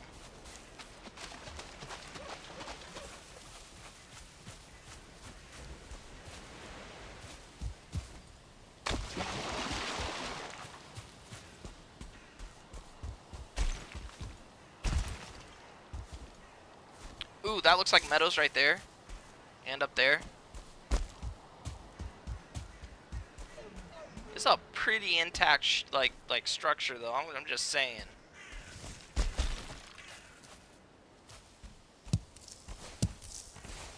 See what we're working with, huh? It's not very big. Yeah, I don't think we would be able to turn this into much of anything. You are gonna break your own house here.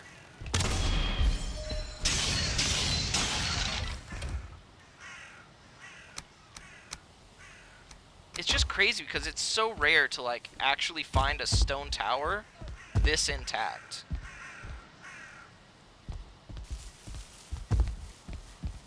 It just doesn't help versus raids.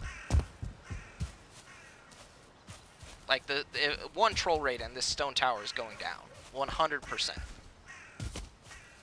And like I don't want to be inside it when it eats that troll attack. But this is going to be the first time I've done a permadeath run where I haven't been able to rely on the safety of an elder spawn.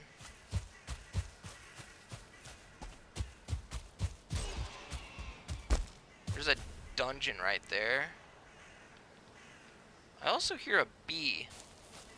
Where is there another beehive?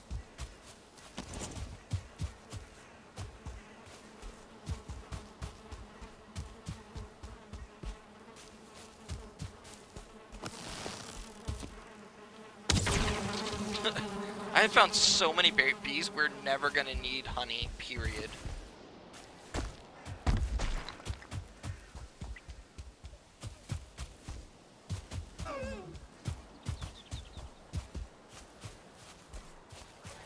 That sucks. We came all the way out here, and we don't even get the payoff.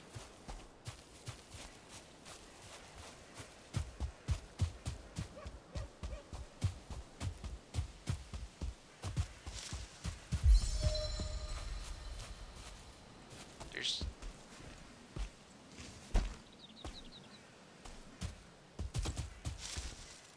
Oh, that's a skeleton arena.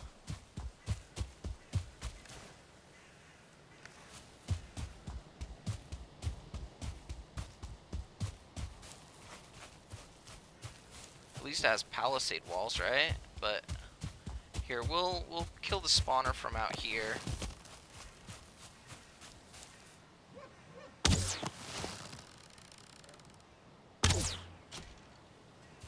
There we go.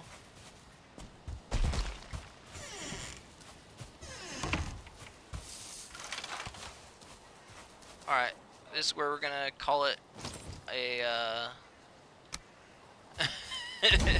at least for right now. Let's see if we can't get a little bit of a safety net here. I need that fire closer over here. We're gonna have to find an actual safe place, because this is gonna make this run so much harder if we don't have a reliable spot. I said earlier, I usually bypass that. It's only the swamp close. I build a carve in a minute if I need to.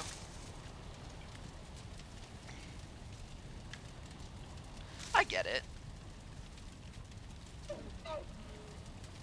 But either way, like, we need cooking pots, and we need to be able to make our mead, and, like, things like that.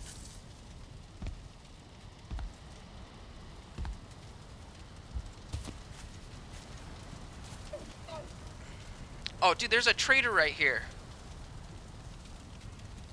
Ooh, there's a trader right there. If there's a stone right next to that trader...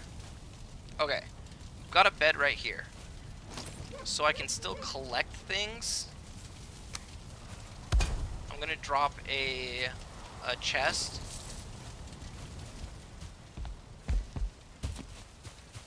And that's a 1-star boar. I'm not gonna kill that one. But I think that might be how we make a impenetrable base without an impenetrable base. We build up against the trader spawn.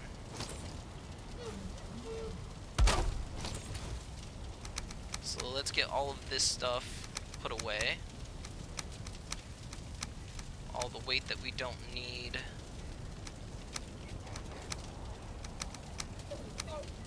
We could actually upgrade.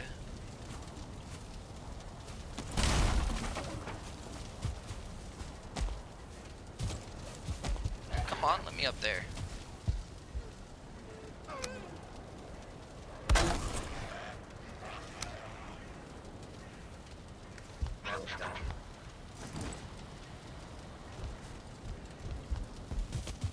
It's probably just wood that we're missing for all this. Yeah, another 20 wood. We're gonna fight it a little bit. We're gonna make do with what we have right here. We're gonna upgrade our armor just to make sure that we're as safe as possible.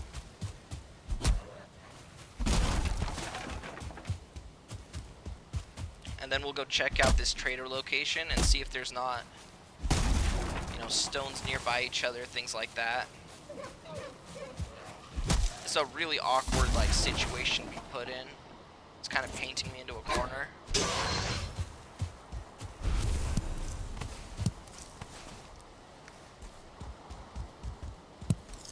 But rolling with the blows is kind of what Valheim's about, you know?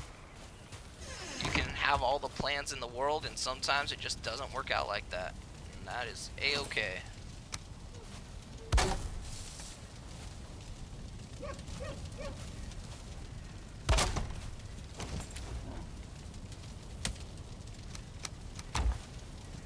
Why are you here? It is daytime. I don't want to see you.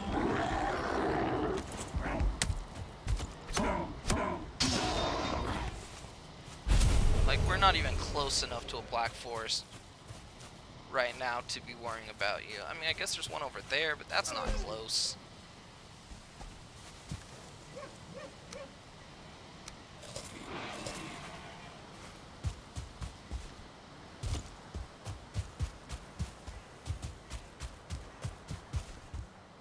Alright, let's see what's up with this trader. Dungeon.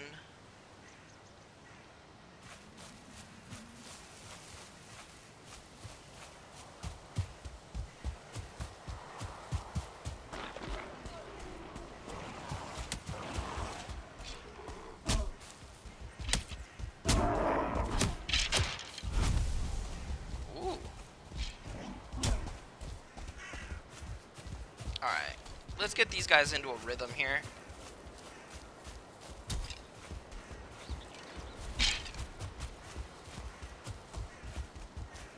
I want kind of flat ground, and then right... where is it?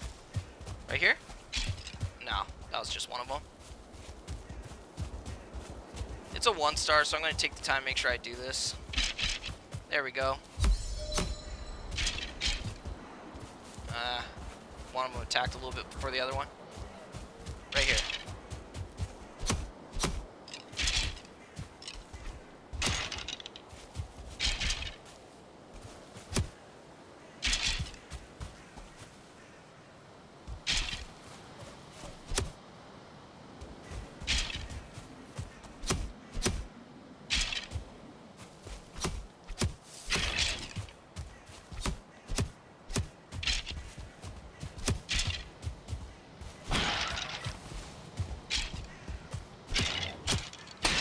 How do you guys like that?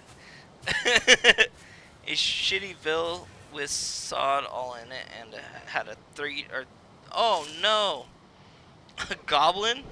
3 2-star berserkers that messed up my plans big time? Yeah, dude, that would. That's insane. Like, the chance of it even spawning is a 1% chance for the berserker 2-star anyways. The fact that there's 3 of them in one village is like, I'm so sorry, man. That is not luck.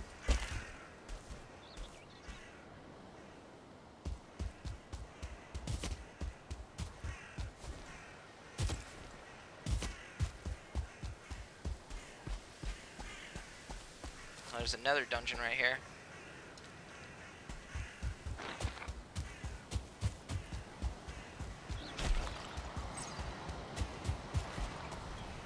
We do have a rock right here.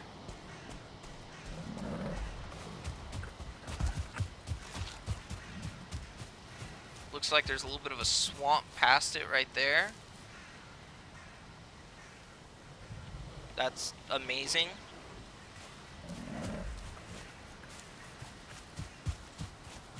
Okay, so this is what we're gonna do. This is basically right up against the trader. Like, I can see right here where this separates. This rock is gonna be our home.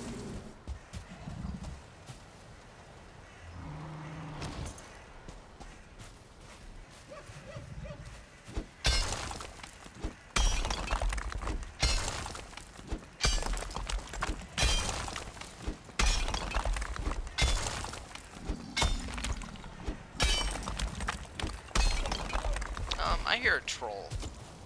Where's this troll coming from? Or was that the locks?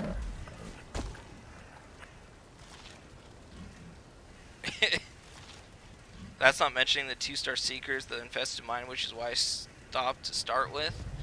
Yeah, oh, what's it called? I had a dungeon in the Mistlands that had 2 2-star seeker soldiers in it that was absolutely uncalled for.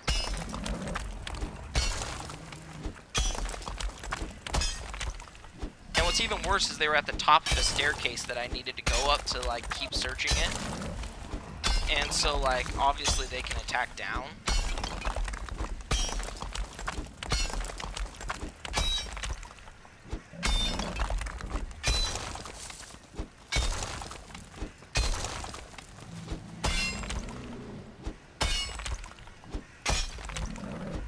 Alright, that looks like that's as low as we can go there. Let's make sure we, follow the right contour of this rock. It's very easy to pick in the wrong spots and go too deep in directions. So it looks like we're going from here. I'm looking down. We're going to go straight, then curve, and then we got to hollow out this way. That's not too bad.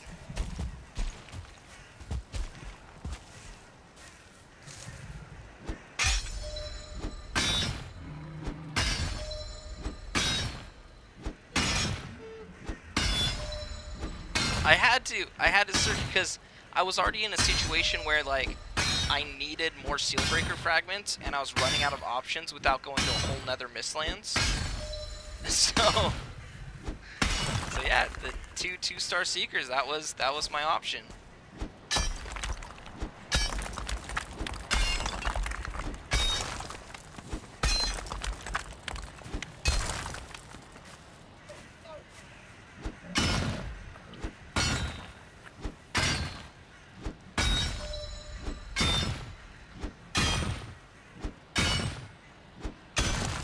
This is a wild way to make a base. Can I just say that? Like,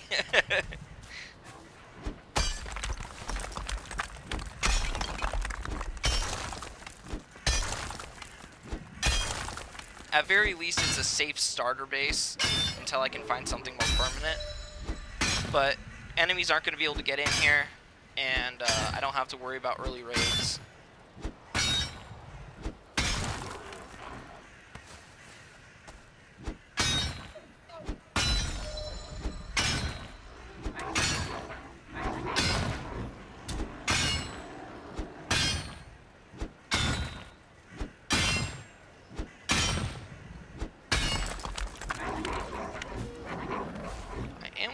However, a workbench down here so I can actually repair my stuff. That is an actual necessity.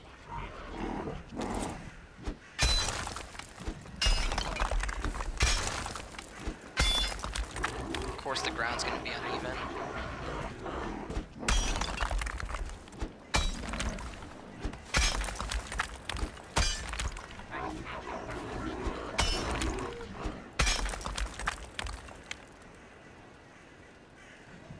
Yeah, it seems to me those Moses Sealbreaker mines are guarded by soldiers and Star Seekers.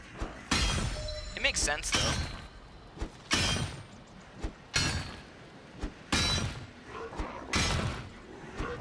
Actually, no, it doesn't make sense.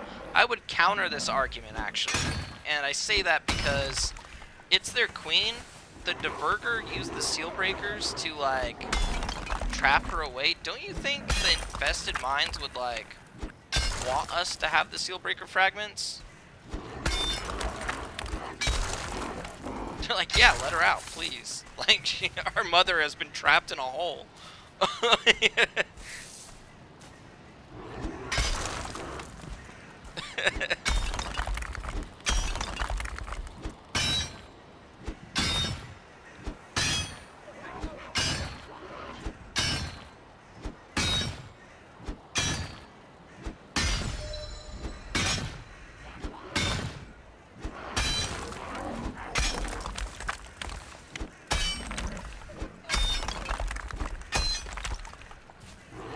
I'm a little nervous to break this one right here.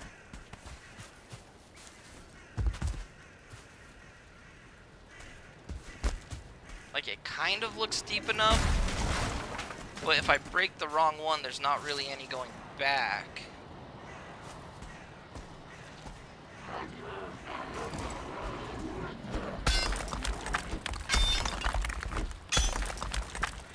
I mean, no matter what, I do need a fireplace, right? So, like, if it makes a hole, I guess that'll be my fireplace.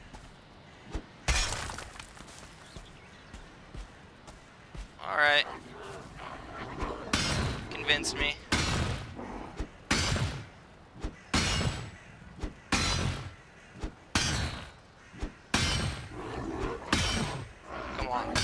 good spot.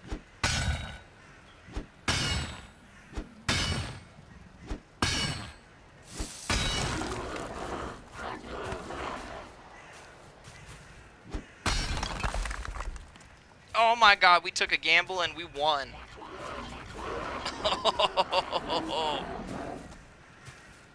I don't know how we got that lucky, but we got lucky. Alright, we can take out a little bit more space right here.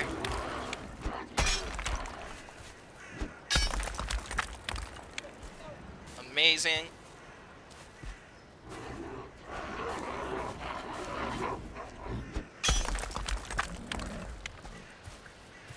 Alright, it's not much of a base, guys, but this is kind of where we're going to be building here for a second. Let's get some wooden floors in here so we can actually level this out just a hair, since we can't dig this side any deeper.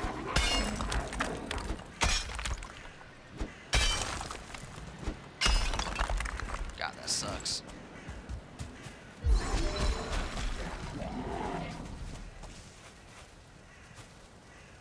I'm like inside the Can I dig under the trade? Does anyone know if you can dig under trader?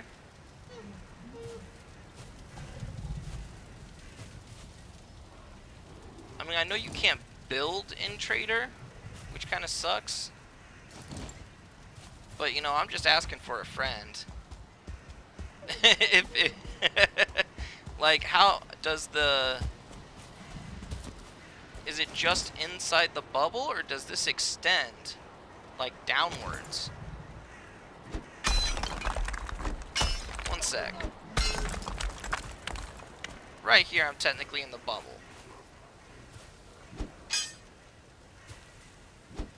Oh, that ground won't even break. Never mind. That answers that question.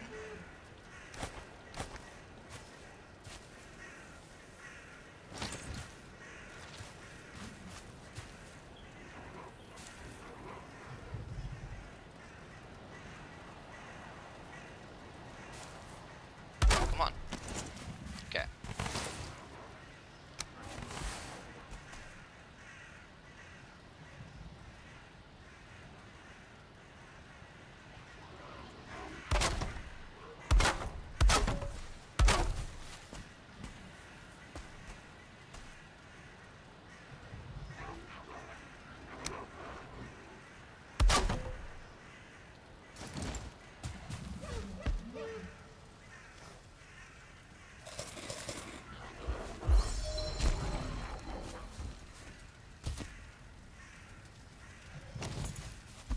Whole Grey Dwarf house over there that just can't come to me because I'm in a trader. Go away, I'm sorry. This trader and I are gonna be best friends, guys. You only need one seal breaker though. Once you have it and the 15 cores, why risk it? I do because I'm a completionist, but unless you're similarly afflicted, I would avoid. Yeah, 100%. I mean, there's sometimes where, like, if it was just cores, especially, and not seal breaker fragments, I mean, I'm okay with just taking the stance of, okay, maybe I just cycle the 5 cores that I get and say fuck it. Like, I can make it work with 5 cores. I don't want to, I will.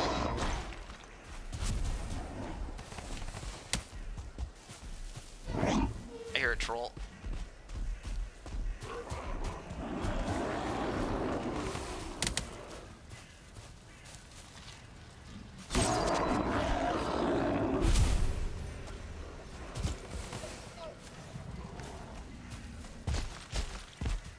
I heard the troll footsteps.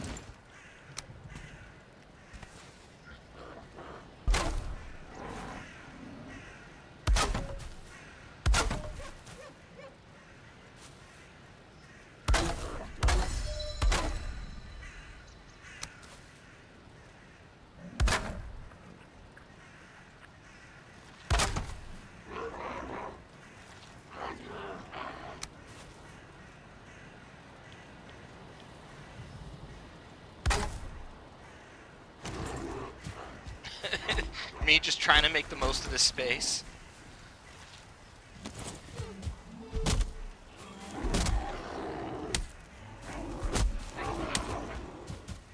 You know, before my character died in battle, he was really invested in the whole tiny house movement.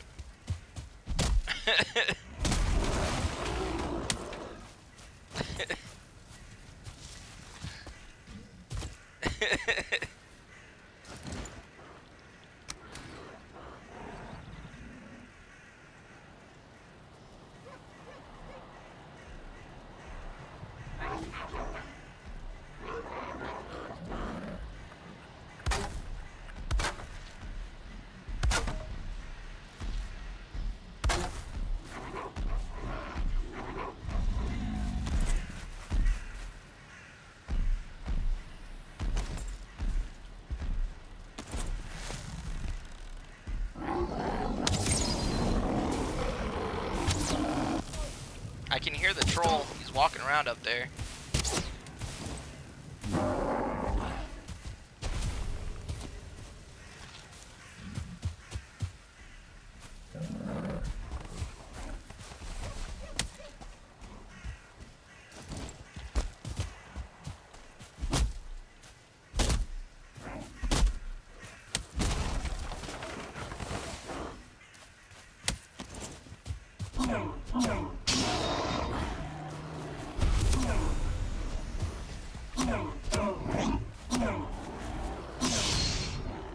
Damn, die.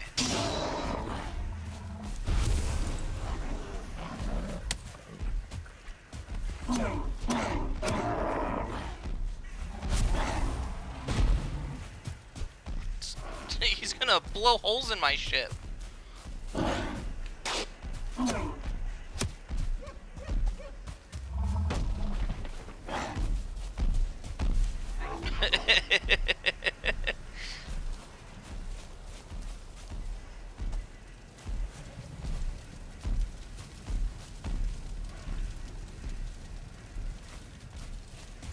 Alright, I need to get this house, quote unquote, fixed up, finished.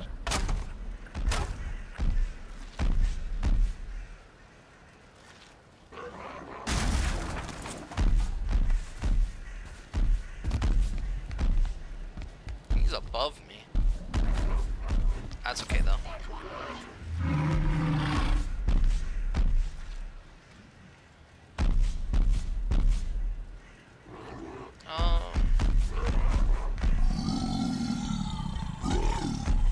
Maybe I put the workbench down here so it's like out of aggro melee range.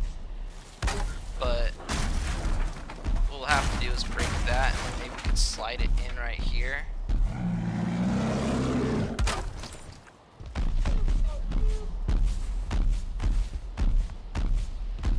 Cool. And then maybe we could get another chest.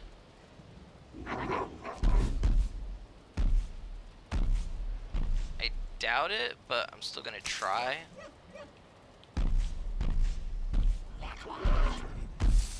This is god awful to try to like actually build in.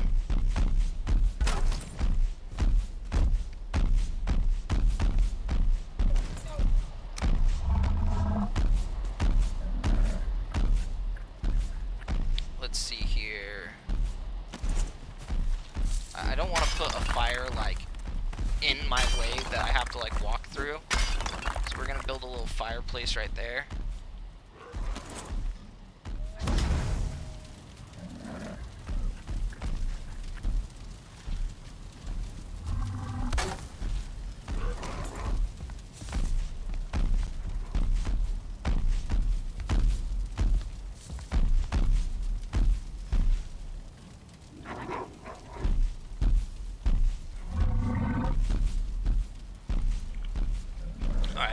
I do because I'm completionist, and what's with the new respawn mechanic? When I clear a mine, it should stay clear. No one needs that much seeker meat. Yeah, no. So it's not the seeker meat; it's the royal jelly. The royal jelly is why creatures respawn inside infested mines.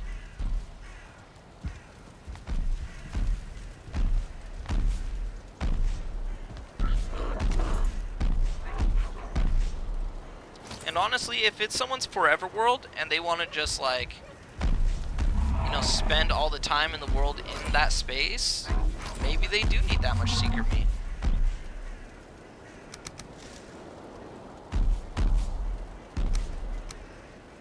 They just looked at Ashlands and were like, you know what?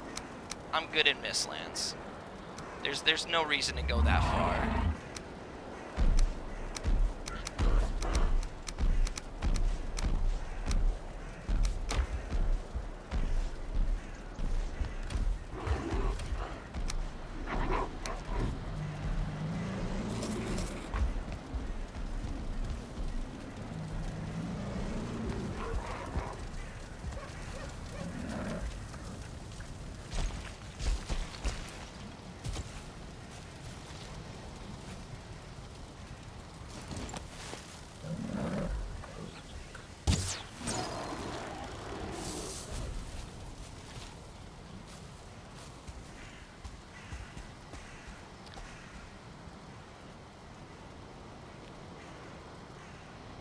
Let's look at the map. Is there any value I can get out of this troll outside of just...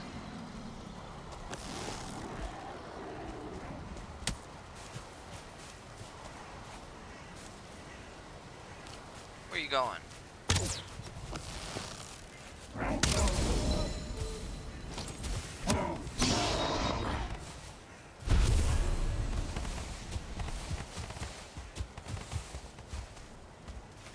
Alright, we're going to put this wood down here, and then I think we're going to lead that troll back to a meadows and use it for a little bit of troll farming.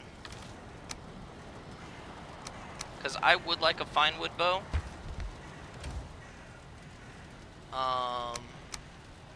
We have 70 arrows. That should be plenty for what we're trying to accomplish.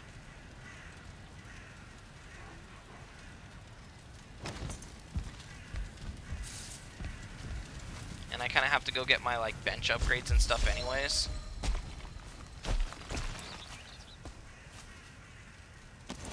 So yeah, we're heading this way.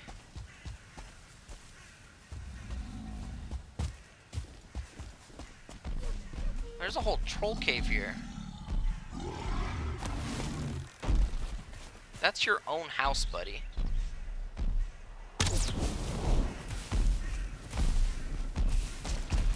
I have seen people put troll like houses under troll caves. Oh, I missed that point blank. We're just not going to talk about it. We're going to lead this this troll this way, and we'll get on with our day.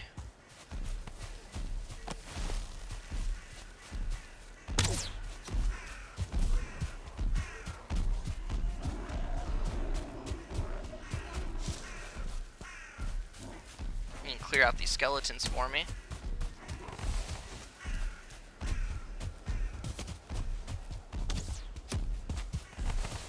Skeleton. Meet Mr. Troll. Bye, Mr. Skeleton. Oh, and there's copper right here. Here, 1 second. One thing at a time. Take care of the gray dwarfs first, and then we'll deal with the rest of this nonsense.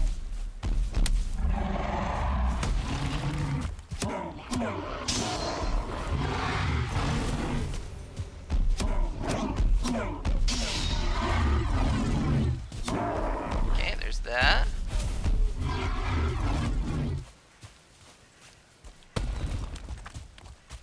I'm gonna have him farm a little bit of this copper for me. I only have 9 minutes on my rest debuff, and I would like some fine wood as well.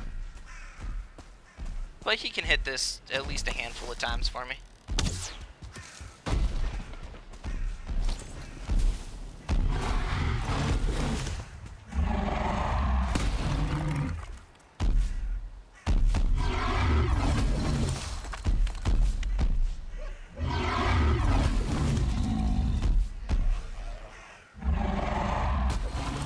Take care of these gray dwarfs.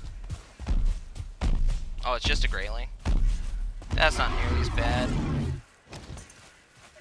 It can still get me killed if the Grayling hits me at the same time that the troll does,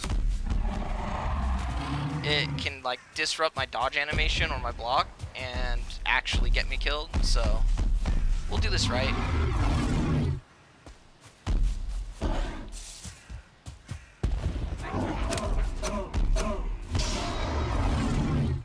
There we go. Alright, bring it back to the copper. Or the tin. Whatever.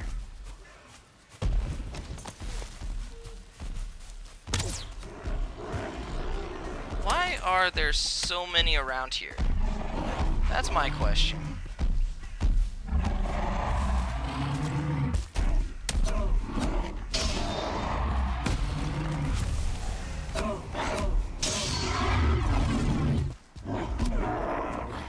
Okay, I don't have stamina to dodge, so we're gonna get that before we do anything spicy.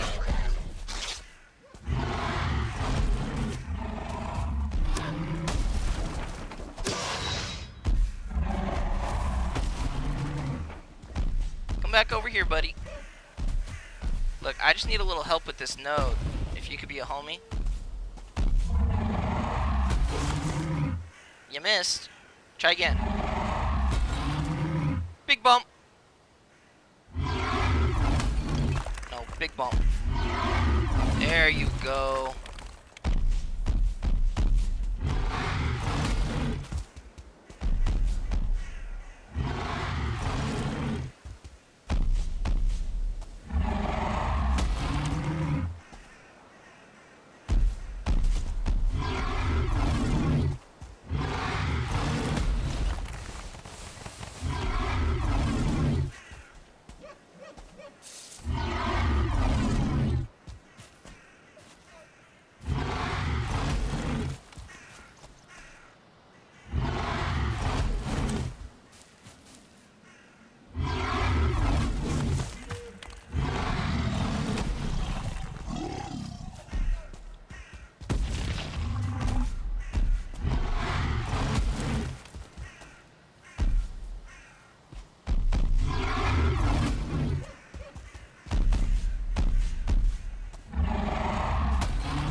Where you going, buddy?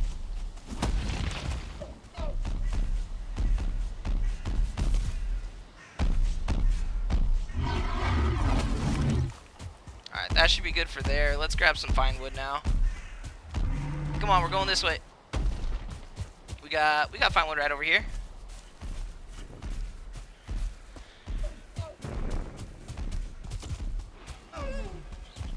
Ooh, this is a little close to my house. Well, not my house, but my stuff.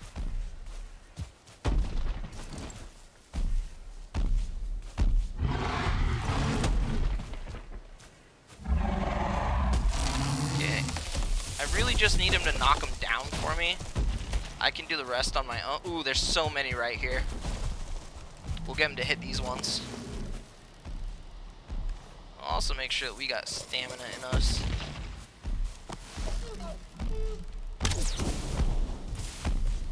Alright, we're right here, buddy. There's one. How to dodge the trees. Those fallen trees will take me out. There's another one. Right here.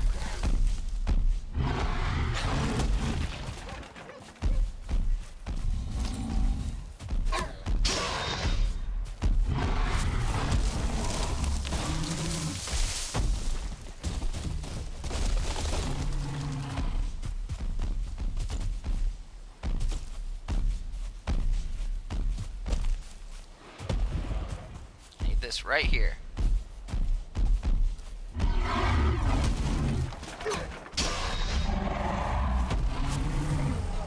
Come on, swipe.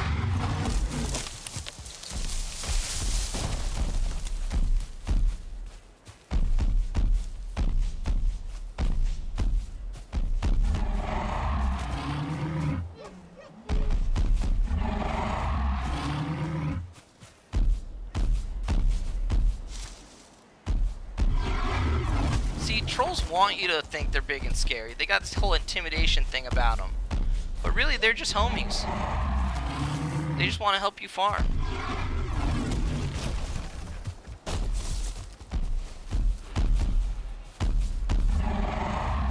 There we go.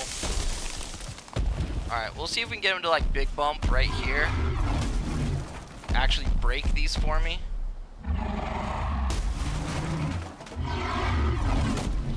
That was, like, just off the mark, buddy. Here, I'll roll this up to you. How about that? There you go. This one? Right here? No, a little wrong. Come on. There, perfect. Okay, I think we got one more that you gotta smash. This one. And then we can work on killing you. Perfect.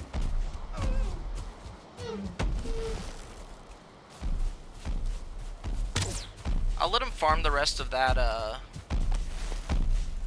this is... He's too close.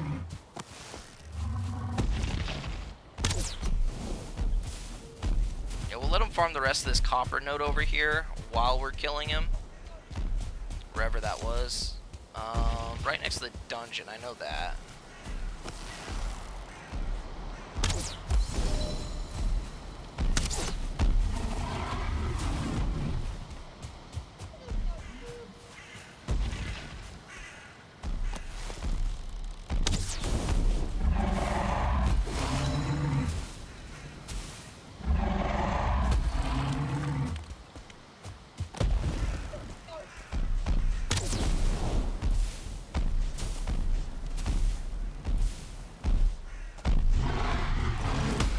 Nice. Oh, more fucking Great Dwarfs. I'm still waiting on Valheim to implement that morale system. That would be amazing.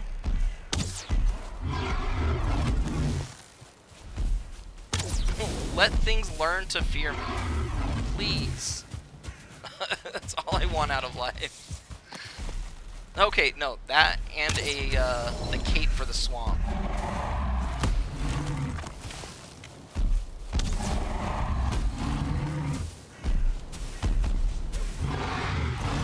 I only have 30 seconds left on my rested. I need to make sure that I take care of this guy in time.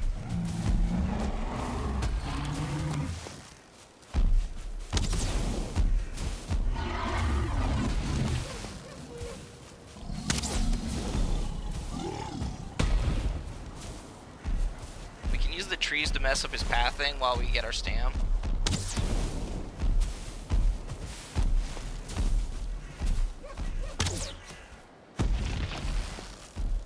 Go, not rested anymore, that's fine.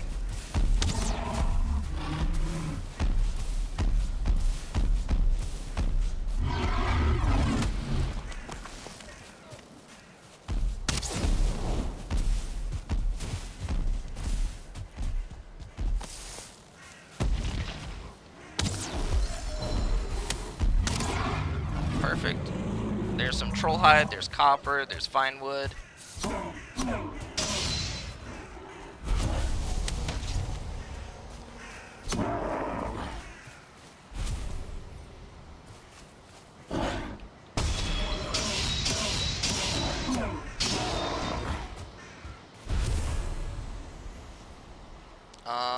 I'm just gonna put resources, spelt wrong, that's okay. I accidentally hit typos.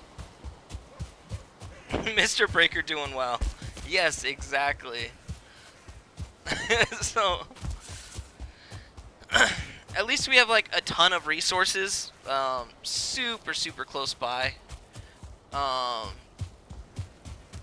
Honestly, with this spot right here, I might trap those boars in it and take all my stuff and just like let this be a boar farm, because there's a 1-star boar right there and there's other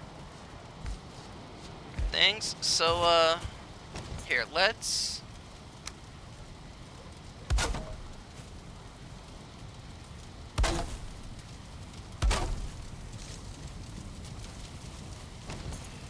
oh, good thing we just had a troll farm us a ton of wood.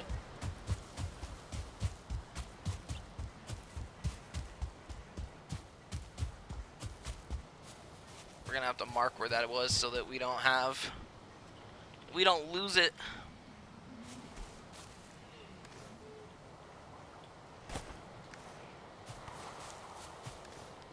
Yeah, I know. We have a bunch of fucking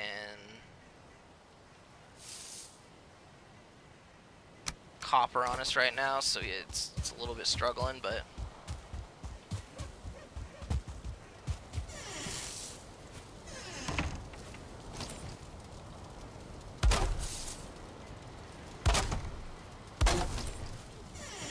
looks like a boar farm to me. We're just gonna have to break the fire so that they actually come in here.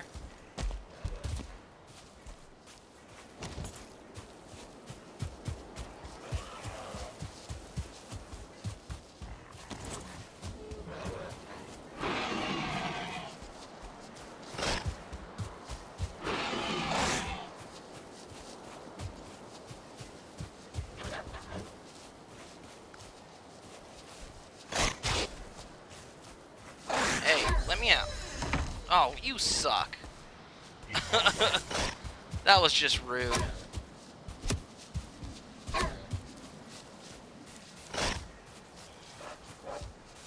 Trolled by a greenwing.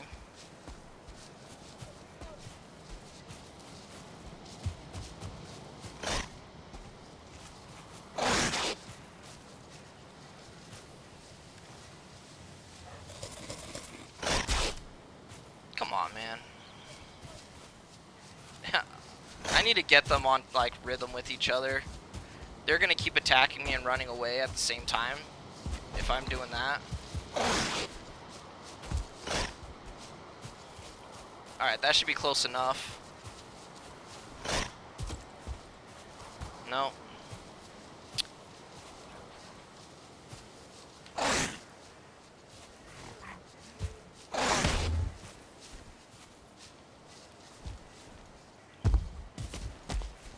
Alright, I got a plan. I'm gonna come over here, and maybe that way I can wait for Stam, get him in, and then I'll close the door. Boom! Alright, they're in.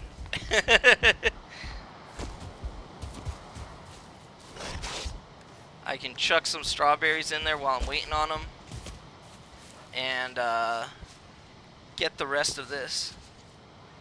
Get that 1-star piggy, yes. Yes, sir.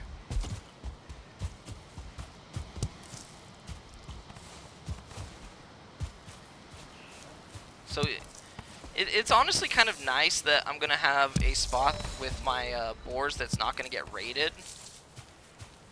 So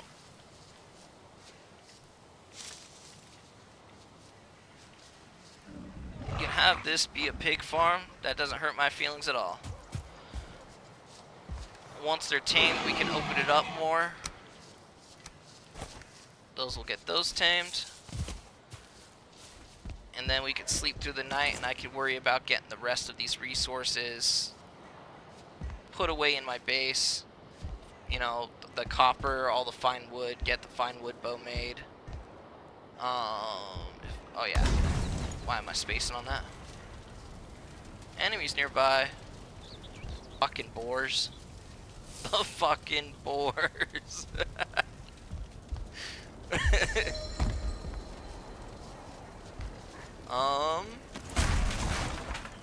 We're gonna try to create as much space as possible from these boars.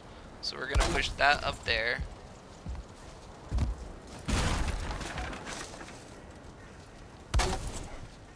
How is it too exposed? There's absolutely no way.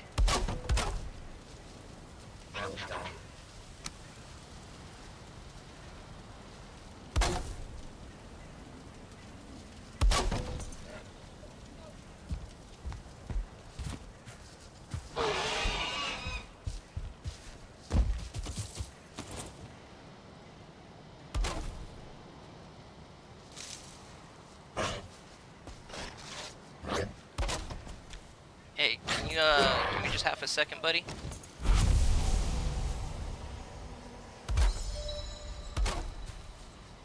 Trying to do a little something here.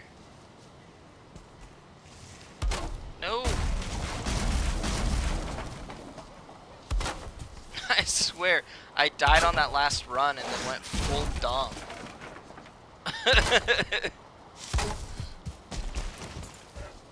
Alright, here we go. Come on in here, guys.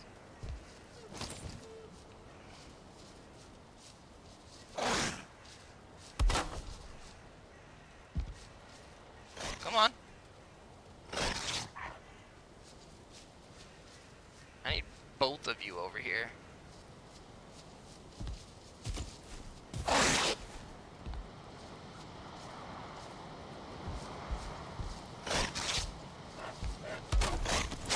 There we go.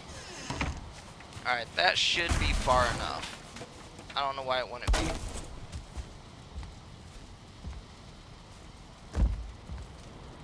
That's ridiculous. I just want to sleep, dog. I just want to sleep.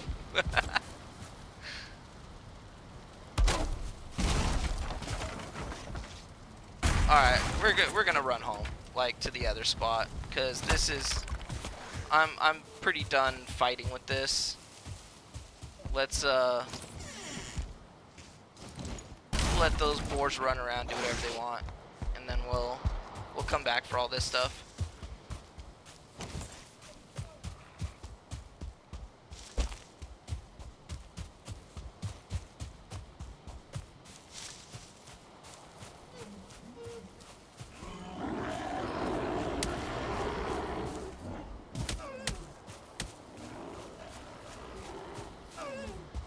We don't have to go very far to even worry about Grey Dwarfs being a threat. The bear is a little bit more of a threat, but still not bad.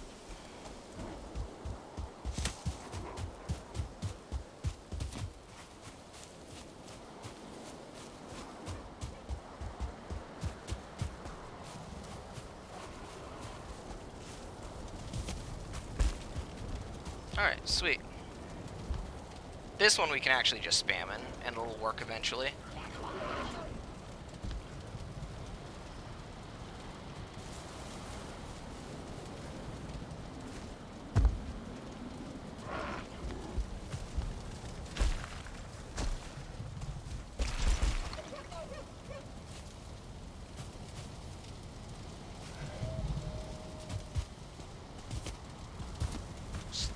Just go stand in our Grey Dwarf way for a sec. Alright, well, guys, it is getting a little bit late. I think, if you're interested in continuing this journey with me, I know it was a little bit slow start. There was some awkward, just a lot of inconveniences happened as far as a start to a run. That's okay. A few hurdles to get over. Once we get past them, smooth sailing. We got progress with copper, fine wood that we have farmed for us. We're right next to Elder location, so once we get Grey Dwarf spawns, we'll be able to just make fire arrows, take care of him real fast. And we already have the location of a swamp nearby us. So, with all that being said, I think it's great progress for as little amount of time as we have been playing. If you want to know exactly when I go live, there's a couple things you can do. One, you can follow the Discord that I'm going to be putting together here. I will link it again, just real fast. You can also just subscribe to my YouTube channel, and it'll notify you whenever I actually go live. And yeah, and also getting a 1-star tame so quick, amazing. Like that is 100% something I'm stoked about, being that I didn't actually have a 1-star for so long. During the other playthrough, like especially towards the end there was like during the Mistlands, I kept having to go out and find boards because my farm was not producing enough leather scraps for me. So thank you guys for being here. I will be streaming tomorrow night, probably about 9 p.m. PST, if not a little bit earlier. But yeah, if you like, subscribe, it'll notify you. If you want to join the Discord and be patient while I set that up, more power to you. Even if this is your last time being here, I just hope that your day was a little bit better for having stopped by, and I appreciate all of you. Later.